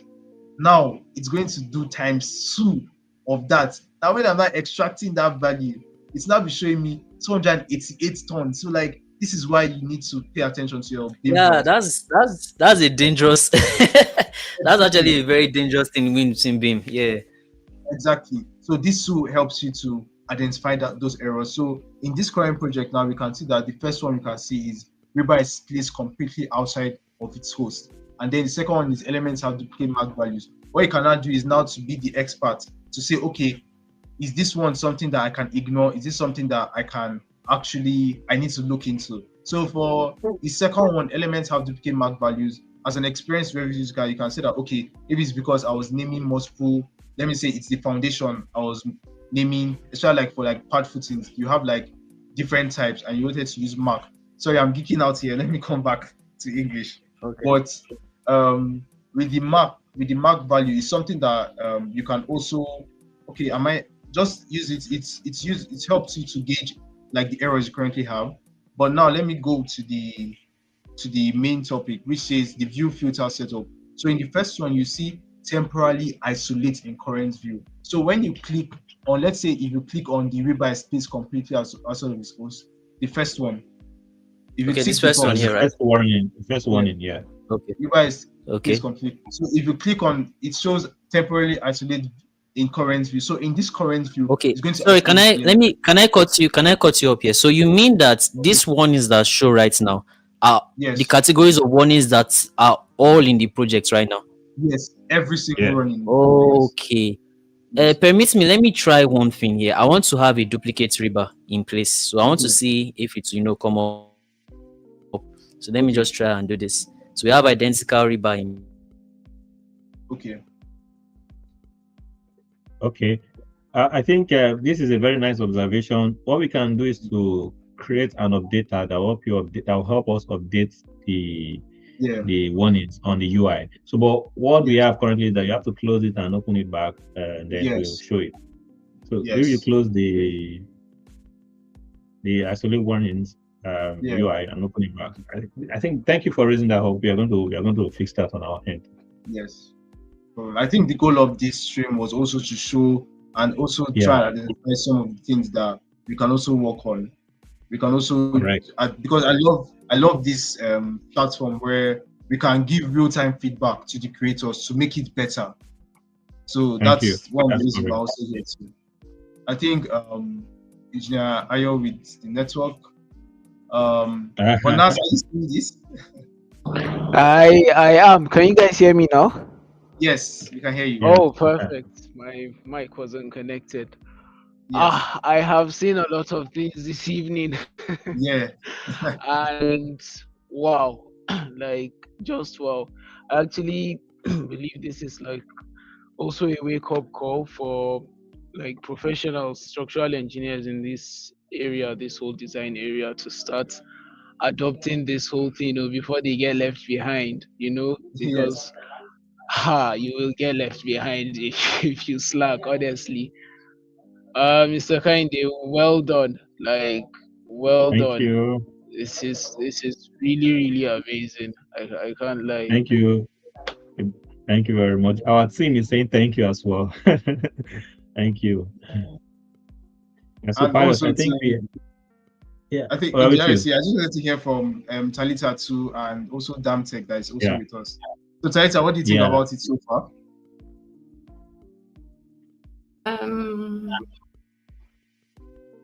Because I've just been observing, and technology when it comes to our industry, I'm always happy to see. Usually we try to adopt from the Western world, and seeing that we're creating solutions tailored towards us, more affordable, like you said. It's really remarkable. When you were doing the detailing, I was just smiling in the background. I'm like, wow, this is really easy. This is very efficient. So this is a good job. This is well done. I'm really impressed, and I hope this lasts on the long run, to be honest. Yes. By the grace of God, we Damtech. We've not heard from Damtech. Yeah. Good evening. Can you hear me now? Yes, we can hear you. Yes. Yeah. This is actually great, and I'm very happy that we are here now. Because one of the issues we've always been having with Revit is always the stress of detailing. Like you said, people run away from it, and here we are, Kenny, making it accessible, even very cheap for everybody to actually use, and we are paying in Naira. That's very important. So no issue of exchange rate and anything again.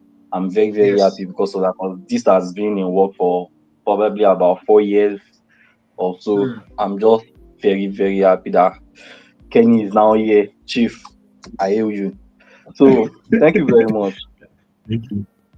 Thank you very much. Thank you. Thank you so much. And very, very important, like you said, locally made. So it is, I think before when I see here locally made, I already start like withdrawing like local. I don't know whether it's just me, whether others can relate. When I hear local, but with this, It's not just I'm you. I think seeing it's local. cultural. It's a cultural thing. Yes, yes. So We imagine are I'm hearing scared of like anything locally built. so locally made, but now as I'm seeing that this is actually locally made in Nigeria, and I can see I'm someone I love aesthetics, so down to the tiny details, just the colors of the tools itself, like it speaks volumes of what KS Digital Innovations they are doing. Thank you very much. We really appreciate the wonderful feedbacks. So I think you guys let them know that you have a gift for them. Yes. Okay. So Okay. All right. Okay. Yeah. Okay. You want to give them the gift? Okay, sure. No. I will just quickly run through the isolated warnings because we're waiting for Okay. you. Let's run So through that we that. can Oh, quickly okay. give them Yeah. the gift. Oh, all right. Okay. So So- sorry about that. I in the background I had something happen, so I just had to quickly fix that. So what I did is that I duplicated 2 rebars in place. So I now reopened the isolate warnings, and we now have 3 similar errors now. So that's quite interesting. I just wanted to get that. So we have identical rebars in the same place. Okay. All right. So you can continue. You are the one guiding me here. So with this, something just popped in my head. Maybe this is going to require a lot of like information, but maybe this is a challenge I can throw to KS Digital Innovation. It just came up now. For each of the errors, we have like level of priority. Let me say something like this: they are identical rebars in the same place. Is something that should not like, let me say it's going to be shouting red, as in parity, one parity, that kind of thing. Rebar is placed outside of, we can put like yellow. That's something that came to my mind now. But let me get back to it. So we can see, let's try rebar is placed completely outside of us. You can just tick the first option. Okay. All right. So I just go ahead and take the first one in here. Yes. All right. So let's see that. So what it does, the first one, under view filter setup, it says temporarily isolating current view, so that in this current view you are in, it's going to temporarily isolate it. So if you click on isolate, yeah, no, don't worry about that. I just have to reopen Revit. I think it's because of the amount of processes that we have going on. No, continue. I'll just reopen Revit right now. No problem. So I want to also show them, please also share your screen as you open, so that you see that as you begin loading your Revit, you see the KS Digital Innovation module also load up too, so you will not be scared that that kind of thing. But as I was saying, that is going to be very important. So that current one, before Engineer Ayo shows us, is going to isolate that view in that those warnings in that specific view only. And this, if you're using Revit, you can certify that like sometimes Revit will give you, it will tell you you cannot find a good view. Which one is that you cannot find a good view? Then it's something that you're more likely to now ignore. You now go and tell them this thing. I have to be real with you. This project that I spoke about that they are using to measure, this thing is worth billions of naira. So imagine you're not double tagging. You're not misleading in billions. Okay. So very important. Like you should be able to. Normally I would not ignore it, or I cannot just find it, or I would now spend a lot of time just searching for that single error. Like what is wrong? So that's what I can't lie. I know Rebar Automate is there, but this actually warnings, it has a special place in my heart. Honestly, I totally agree. I think the other tool that may come close to it is the structural interference tool. Yes. That doesn't work for Rebars, right? The structural interference tool. Yeah. The structural interference tool. The interference check, rather. Yeah. Okay. That helps to check for clashes, right? Yeah. Or it is not sophisticated enough to help you see where those clashes are. It just gives you a report, which sometimes you might find But very yeah, hard to understand or interpret or Definitely. link back to your project. So, you have to but know then we the are ID of creating the a tool. elements. Mm.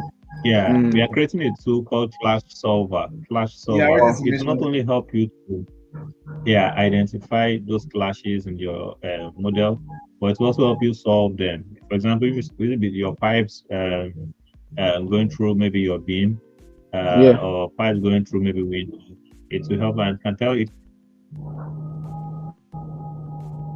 Ooh. uh, I think that. we lost him. And maybe give it instructions to that. So if it's your beams or your rivers, it can help you. If it's duplicate river,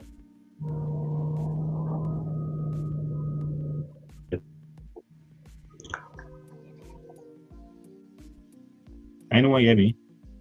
You can hear Yeah, now. Yes, we I can. can hear you Can you now. know? Yeah, so it helps you take action to help you solve that clash basically. So that's what we are building, Right. a product that helps you check the clash and help you to solve them as well. Yeah, so it's way Nice. better than the out of the And box the clash interference appearance in check. Revit. Nice. Thanks for raising that up, Okay. Nas. Yeah, Are yeah, you? thank Your you. rep is up now. All right. Yeah. Yeah, I it mean, is. okay, sorry, your Okay. screen is showing. Okay. All So right. So, revise please copy outside the host, then temporary isolating current view. okay. This. Okay. This. Yes. Okay. Yes. So isolate elements. So to now check it out, so just click on isolate elements. So you can Oh, now okay. I see the see. specific ones that. So you can do that for each of them.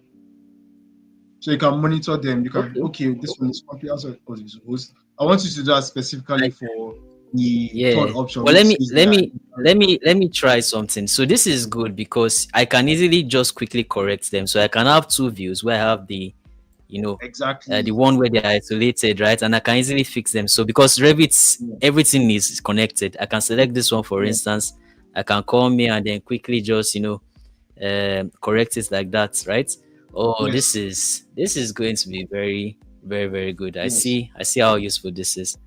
All right, let me just come Then the back here. second option is Okay. the create single view, which is very important. Like, let's say you want to create a separate view. Let's say you want to do that later, or you want to analyze it better than this. So you can have this create a single view, and then you'll see the option that says prefix viewing naming setup. So you can put a prefix and a suffix. And the cool thing about this is that it actually puts it in real time. So as you're typing under it, you see the preview of what the name is going to be. So you can, for the prefix, you can type error. Okay. Error. So you can see Alright. in real time what the view is going to be. Okay. Then Okay. you- Over here. Alright. So you click on isolate element. This is just right. You click on isolate Okay. element. What So just now happened? it creates a separate view for you. So the other one, it just isolated the view temporarily. This one, it creates okay. a separate Okay, view. it creates a new 3D view. While this one Yes. still the first one still Yeah. maintains the original view. Okay, Yes. so if I just Yes. okay, so it falls here. I see. Yes. Interesting. Now, And check, Okay, so check that the means name as what well. I The just name also that yeah, what I just did now where I had to duplicate, that means I don't need to do that then. I can just use this option, then I can just come to Exactly. view and I can just Exactly. tab the That's view. exactly Let me tab the views. what Oh, that is going to be useful. I didn't even think that. Wow. exactly. Okay. Then lastly, we have the Alright. create multiple views and hide orders. This one is going to be, let's say you have a lot of warnings and you want to check them individually. You want to create the view. So you can select, or you can just see the one that, first of all, from the top, it shows select all. At the top. Okay, here. Yeah, select Okay. one is you see select all. So you just select all, then choose the create multiple views and hide orders. So you can put prefix error, then you can see how it's going to name it. So you can put a space bar after the arrow, the arrow there. In the error. I mean in the suffix or prefix. Okay, space in bar the here. prefix. Oh, okay, Yes. okay. So Okay, now so you can it's going to create these three views for each of these warnings then. Exactly. So you can work on them and individually. Individually, I see. Yes. So if I click on isolate elements now, what's going to happen. It's okay. I just do that, right? What about this delimiter and the suffix? Okay, so the suffix, you can type it out. So in the suffix, it's going to be after, just like what suffix is in English language. Okay, after Just the name of the. yes. Let me see. Let me say version 1. Let me say version 1 then. Let's say V1. Yes. Oh, okay. So it Yes. comes after it, right? Okay, and then Yes, the exactly. delimiter is what Yeah. separates it. So let me say I use a. So just like a comma or a full stop or something, Okay. so that.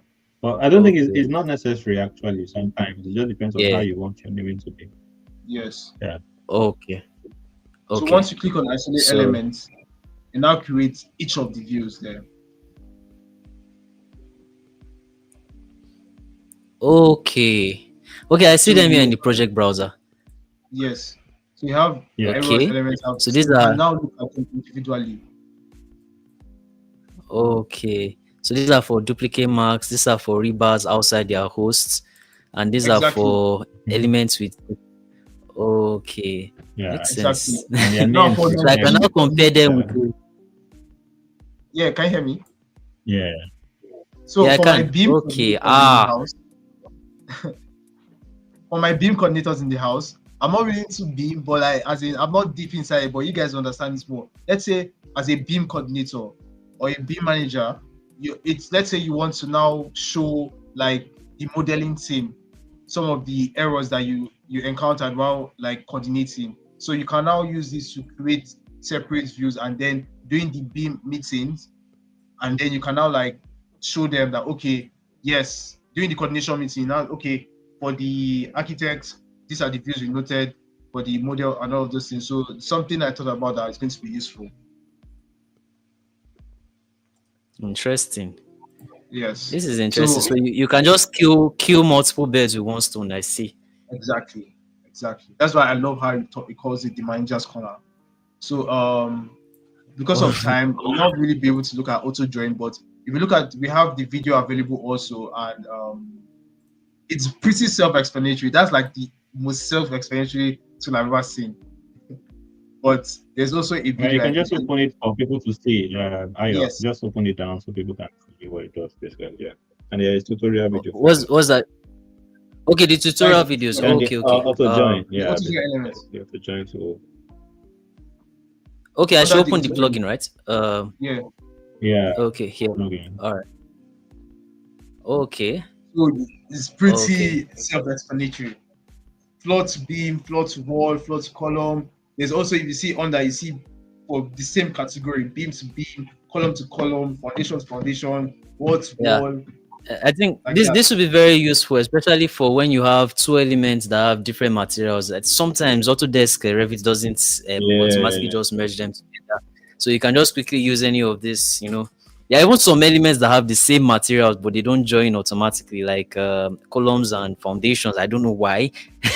So this would be very useful actually. There's a So foundation imagine how column. much time to take. Imagine how much time to take to Mm. manually do it, like using the join tool and joining one element to the other, one after the other, and you have like 5-story building to do that for. Imagine how frustrated you will be. It's crazy. So this True. will really help you to achieve that. Don't do it for the entire project at once. Yeah, and I think there's a button that leads you to the videos as well. I think the help button, so Yeah, you can actually that's link the to help a button, yeah. video. Okay, I see. All right, awesome. Wow, I've Yeah. been really blown away. I've been really blown away by all these Yeah. tools, and I glad. understand there's more to come.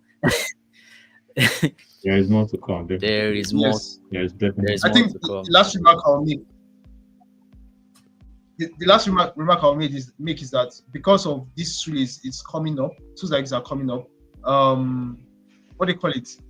It's very important to also pick up your game with learning the core fundamentals of Revit. That is, it should encourage you to also learn how to create templates. It should help you understand some of these things that we're talking about in the host. So now it's going to be very challenging. And the key thing here, Digital Innovations, I've noticed is trying to do is that it's trying to reduce the time that it takes you to actually work on the project. It's meant to make it easier for you. So let me say, as a structural engineer, a fully designed house is going to take me a week.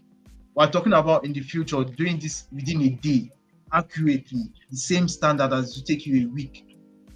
I don't know about you, but I want to have that so I can go and play. I could feel the frustration in that. Yeah, they are very correct. Like Let's answer Simeon on this question. Yeah, can you quickly answer Simeon on this question, because so he will not come and meet us Okay. now. So let's keep the question on BIM adoption. Adoption. Okay, what question was that again? Okay, the question about how BIM, can we let me bring it up. adopt BIM in Nigeria? Okay. Yes. Can I answer that? Yes. Okay. Yeah, answer that. The first thing we need to know is that BIM is already being adopted in Nigeria, but not as much as we want it to be. And I must also, kind of clarify that it seems like most people feel like BIM has been adopted worldwide. It's still kind of like a fast-growing technology. Like, for instance, I read an article where even in some first world countries, BIM is not really moving as fast as it's meant to move. And the reason for that is just because of people being comfortable with the tools that are already made available. So that's a different question, but it's being adopted in Nigeria, but it's not moving as fast compared to other countries. And what we can actually do, especially as us professionals, is to keep on pushing tools out like this, right? We've become so comfortable with some of the tools, such as, CAD-RC, doing that thing. And, most people will just prefer to do it the way they do it. And I think that's our biggest problem in our Nigerian market. I don't know if that's the same in, other African markets too, maybe our neighboring states. But I think that's our biggest problem. And if we can continue, pushing out tutorials, videos like this, awareness especially, we'll be able to solve this. Like, look at this right now. I believe the reason why a majority of people haven't been using Revit is because the technical know-how of actually conducting especially for structures or systems design, is because the technical know-how of how to do it, right? But with tools like this, it's quite encouraging, right? So what you were actually meant to do, for instance, in 20 hours, I'm not exaggerating because you guys have seen it. You can actually do this in, like, let's say 7 or 5 hours, right? Yeah. So, we just keep on pushing the awareness and, and making content available. Yeah. I believe we'll actually get to the point where we can. So I would like to contribute to that. Can you hear me? Yeah. All right. So you're speaking from that. That is a very valid point. It's from the cultural perspective. Also from finance perspective. Most of the products, BIM is driven by engines. So when you say there are engines to a car cannot move without an engine. You get. So the engine of BIM basically are the tools that enables you to adopt BIM. For example, now Revit is a BIM tool. It's not BIM, it's a BIM tool that helps you drive the BIM process. So many other tools like that, Solibri, Navisworks, the Autodesk tools that implements BIM. These tools are pretty expensive if you bring it down to the context of the African market and our economic reality. It is really expensive, and many of us cannot afford it. Me, I cannot afford it. At the moment, at my current financial status, I can't afford most of the tools. Imagine how much Autodesk just mentioned that they'll be raising up the pricing of their software by 15 to 20% in this coming year, 2026. Currently, I think it's about $2,500 to get AC collection or even get Revit. I know how much that is in different African currencies. Many of us can afford it. Because so that's why BIM adoption can be very crazy. It can be very, very, almost very impossible because we don't have the money or the resources to pay for these tools. So that's why we decided within ourselves, KS Digital Innovation as a company, we are looking at how we can create our own tools for ourselves and make it affordable. We've started, as you can see, every of our plugins here, they are less than $1. If you check it on a monthly basis, less than $1, and we even give up to a 90% discount. And thanks to our partners here, our collaborators here, Downstroke 18 and GDS, they will give you their coupon codes that will give you 90% discounts. So we are making sure that it's as affordable and pocket friendly as possible. which we are not getting from the West. We are not getting from developers of technology that we use across the world. But this is something that Africa needs. We need to make sure that our pricing is affordable. And that's what we are doing at PS Connections. And that's what we keep doing as we keep creating bigger and more sophisticated softwares, bigger and complex softwares. Pricing will still be very affordable. This is something we are promising you. So thank you. I think we've answered that question. Yeah, and if I can also add something as well, because we talked about it earlier. This was a on. contribution from someone. Okay. Yeah. Okay. Can I quickly add to that? Yeah. So Autodesk, the company also offers licenses for students and educators as well, and it's something that the majority of us in this part of the world are not aware of. And you know what? In collaboration with KS Digital Innovations, Dan Struct 18, and Greg's Studio Design, we'll probably hold a webinar in the near future on actually how to sign up and get access to these tools. So while we're still students, educators or even young professionals, right? You actually have access to use these tools. So we would work on that in the near future. Yes, there are free licenses for that, educators and students. So please, you can stay tuned for that kind of webinar that will be coming up soon. So now this contribution from Adbolaji Sanusi said, in addition, our professional bodies should also help in pushing the narrative. That's correct. I think this is something that is beyond our control as individuals, but we can drive this in seats or in gatherings where you have professional bodies and the movers of professional bodies in Nigeria or in Africa or something. But I think it's something that also needs to be addressed by these associations before we can actually see real adoption. Because, for example, if Koren, NSC and those people push NIA, Institute of Architects, push the adoption of BIM as policies and the government backs it, I think it's something that will make sure that everybody within the industry adopts BIM. Okay. I think it will push us to adopt BIM. So their involvement is important. Exactly. Thank you very much for the contribution. I think we have a contribution from Damtech here. I think he wants to make mention to something on adoption. Yeah. That's my friend Dami. You want to say something about that? Yeah, Dam. Damtech. Yeah. All right, please say something. So about the adoption of BIM in Nigeria and Africa at large, the major constraint is actually the government policy. No matter what we are doing, if the government is not actually doing one or two things, it looks like nothing is moving, but a lot is actually moving. For example, in Norway, when they wanted to start their adoption, they actually had to start from a 10-story building. If you are building anything above 10-story building, it is compulsory, like it is not negotiable. You have to adopt BIM. And they started from government projects. If government is not doing it, others are not going to do it. As of today in Dubai, even if you are doing a 1-story building and you are submitting your documents, it is a must for you to submit your BIM execution plan along with it. It is not negotiable because there is a government policy that backs it up. So coming down to Africa, if you look at Africa in general, the North Africa seems to be far away ahead of us, especially in the West here. South Africa here, they are also there also. They have some BIM policy that they have also put in place. So coming back to Nigeria, we've tried and talked to the stakeholders. The stakeholders looks like, they are going to do one or two things, but we all know what Nigeria is all about.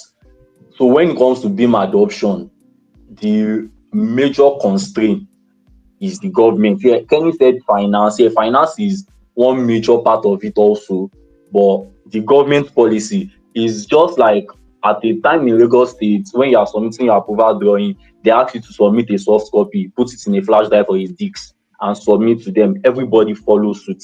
Nobody was saying, I'm not going to do it. I'm not. So government just needs to come, especially now we are having a lot of high-rise building coming up in Eko Atlantic, Ikoyi, Lekki. Government just needs to come and tell you that, if you are building 15 to 20 floors and above, you have to submit a BIM execution plan on how you want to go about this project. Because we are looking at sustainability. We are looking about, what was it called again? The future. we are looking at a digital twin. So when there is issue, we can easily find our way around it. So as much as anybody that goes to NSC program, nice, you can also add your voice to it. We are talking to them behind closed doors. If you are there, also add your voice to it in public. Let them know that, oh, this thing is actually going to be good for the environment and for the country and the industry at large. That's just what I wanted to add to it.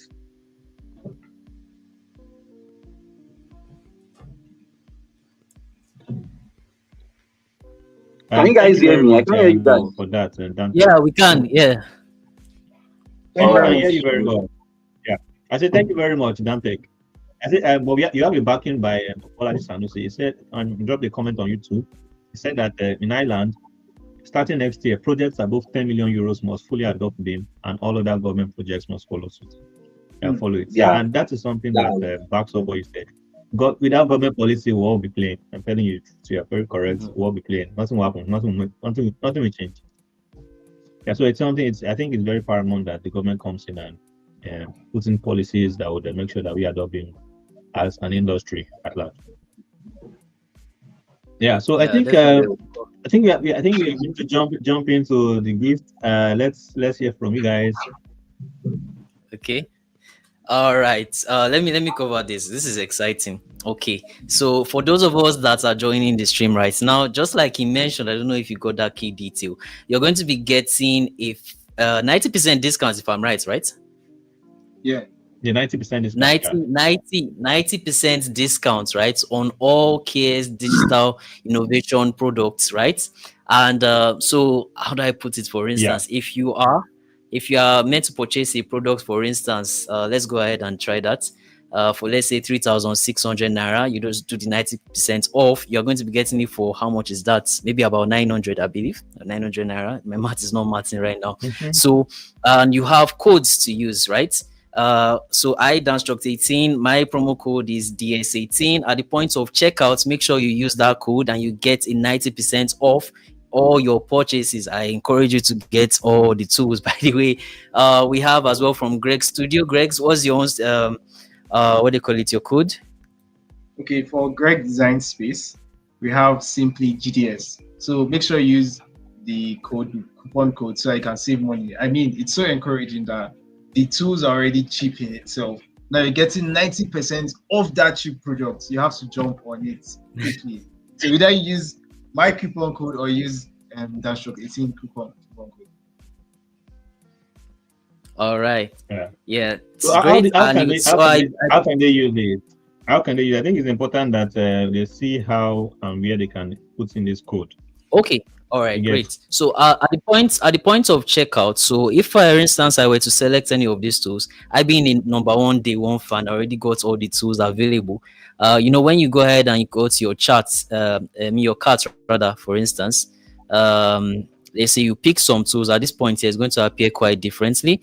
At the point of checkout, it's going to be on the right side here. So it will ask you to put in your coupon code. So all you have to do is click on apply. So whatever price was there initially is going to be discounted by 90%. So don't miss out on that because you're going to be getting a great deal out of that. So you click out, then it takes you to the payments platform. You make your payments, you get it. So Danstruct, I would like to share my screen so that they can see how to go about it. Yes, I think it's one of my accounts doesn't have like some of the products, so I'll just like demonstrate it for everyone to see. Please do.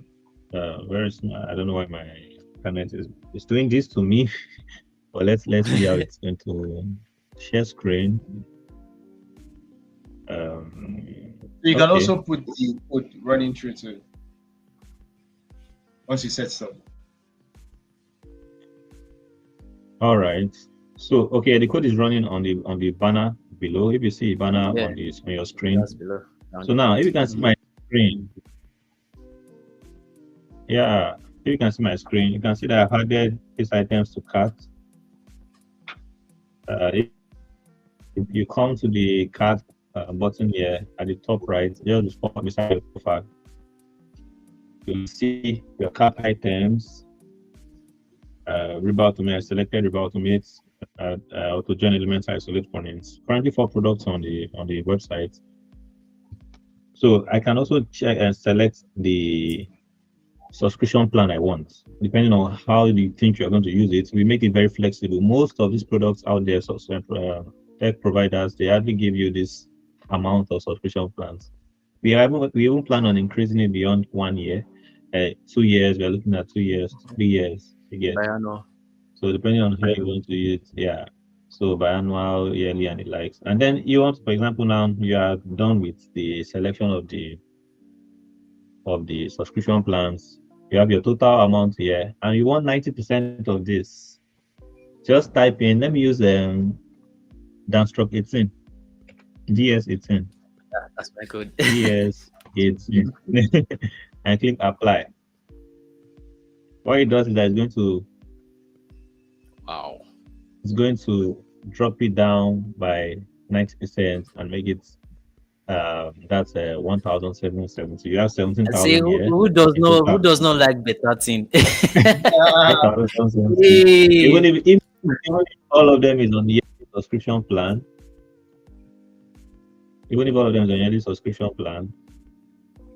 I click on apply again. This is 25,800. It drops it down to 2,580 for all the products using a yearly subscription plan. It's crazy, yeah. You can just proceed to checkout. You can use GTS as well. The same thing applies. So if you use a wrong code, or you are trying to hack the system to tell you that it's expired or it's wrong, so use the right code, and the ones available now is GTS and Downstroke. It's 90%. All caps. You proceed to. Sorry, it's not running through the screen. I'm not seeing the banner. Or is it mine? It's showing in the banner now. Yeah. Okay, then it's mine. So you can then proceed to your checkout. Okay, yeah. You will see it here, and then you can pay via card, USSD, or what have you. So yeah. So back to my cards. So this is how to go about it. This is how to use it. It's very simple. Yeah, you want to say something? Yeah, and is this running for a limited time? So we'd have a matter of urgency. I know, especially a lot of Nigerians, we love, when we action. It's going to go for 2 days. 2 days. So you will see 48 hours to move. Yeah, we are going to attach it just like you are seeing on the website. You're going to see it on the website, and it will be counting down. We're counting now, and then you would know when it's going to end. But we employ you to take advantage of this promo right away. So please, they need to sign up. We need to get sign up. We need to get sign ups from this webinar. Yeah, guys, sign up. I just checked the back end, and I discovered that we've not gotten enough sign up. So please sign up. Let me share my screen. So please sign up now. Studio.ksdigital.tech. Once you go, you will click on create account. You can sign up with Google very fast. Sign up with Google is just less than 5 seconds or 7 seconds max. It won't take you time. So please sign up. We want to see you guys signing up. We'll appreciate your sign ups. We'll keep updating you on how to access our products, on new products that we are going to be launching, new features, updates, and likes. Once you sign up, you get to access information like that. Or if you don't sign up, you won't get those information, and you might even miss out on the promo that Downstroke 18 and then GDS are offering you. So you can sign up with Google, like I said. It doesn't take too much time. Like I said, yeah, it doesn't take much time. So that's it from me. Please sign up right now. Sign up right now. We need that. We need it. Don't we need it, guys? Tell them to help us. This session. Yeah, we need you guys to sign up, right? Well, yeah. All right. And make sure you act fast on those promo codes, especially. Yeah. All right. That's correct. And I would like to say we are sorry for taking so much of your time. I'm sure a lot of people really stayed on this call. We saw 15, 20, 30 people joined in. Some now it's 10 at the moment, but it shows that we've been getting consistent followers, audience throughout this meeting. And thank you very much. We appreciate you for that. What do you have to say, Pius? Okay, thank you so much, first of all, for this opportunity. My camera is currently at the middle, but to my left is Engineer Kenny, to my right is Engineer Ayo. It's a privilege to be in this position. Thank you for the opportunity to be able to partner with KSR Innovations, and I implore everyone to be like me. Let me tell you a little big backstory. The project I worked on, I was able to finish it, and the next day, on Saturday yesterday, I went to play board games with my friends. So this is what KSR Innovations can do for you. Thank you very much. Yeah. All right. Yeah, the same. Yeah, I want to thank everybody right now for joining this stream. I want to thank Kenny. I want to thank Pius as well. I also want to thank the private audience as well. Also, the public audience. Thank you guys for joining in. As always, stay tuned for more content from us at KS Digital Innovations and Downstroke 18. Our socials will be shared after this and during the stream as well, so you can actually contact us if you need any help, especially on this. I know a lot of you have questions. Feel free, to just reach out to us. We're always here to help. Once again, thank you guys for joining. We'll see you in the next one, hopefully. Thank you very much. Before they go, we're going to play you a video. Please make sure you watch it, and the video is going to come up on our socials as well. It's just how you can purchase a product on KS Digital Studio. The 1 minute video.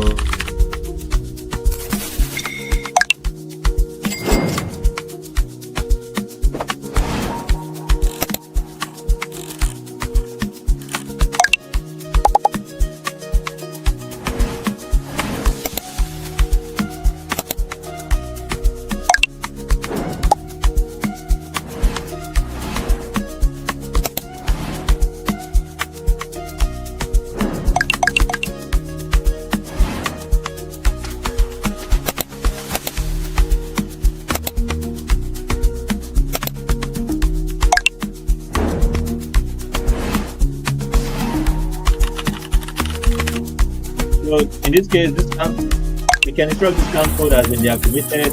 The ones that you get now is that of Downstroke 18 and GDS.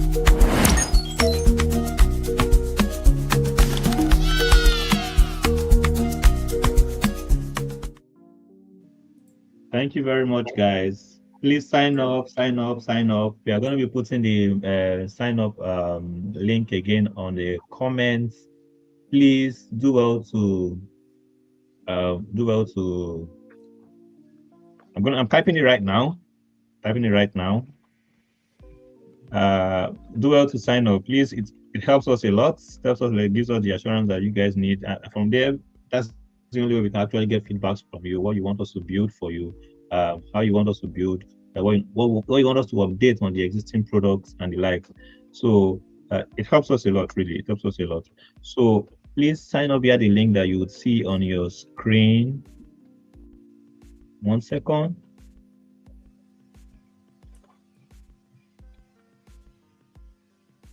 Okay, yeah. I'm already getting so many questions. I'm getting so many questions in the back end. Oh, really? What questions are coming? Let us know before we go. No, it's on my WhatsApp, for instance. So it's on my WhatsApp. Just basically links, information on how it works and stuff.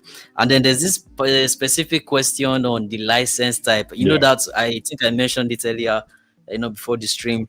The license type you're using for Revit. I think this supports a question, for instance, I'm seeing on my WhatsApp. What versions of Revit does it support? And is Revit the only software that the tools work on? Yeah, that's one of the questions I have on WhatsApp here. Okay.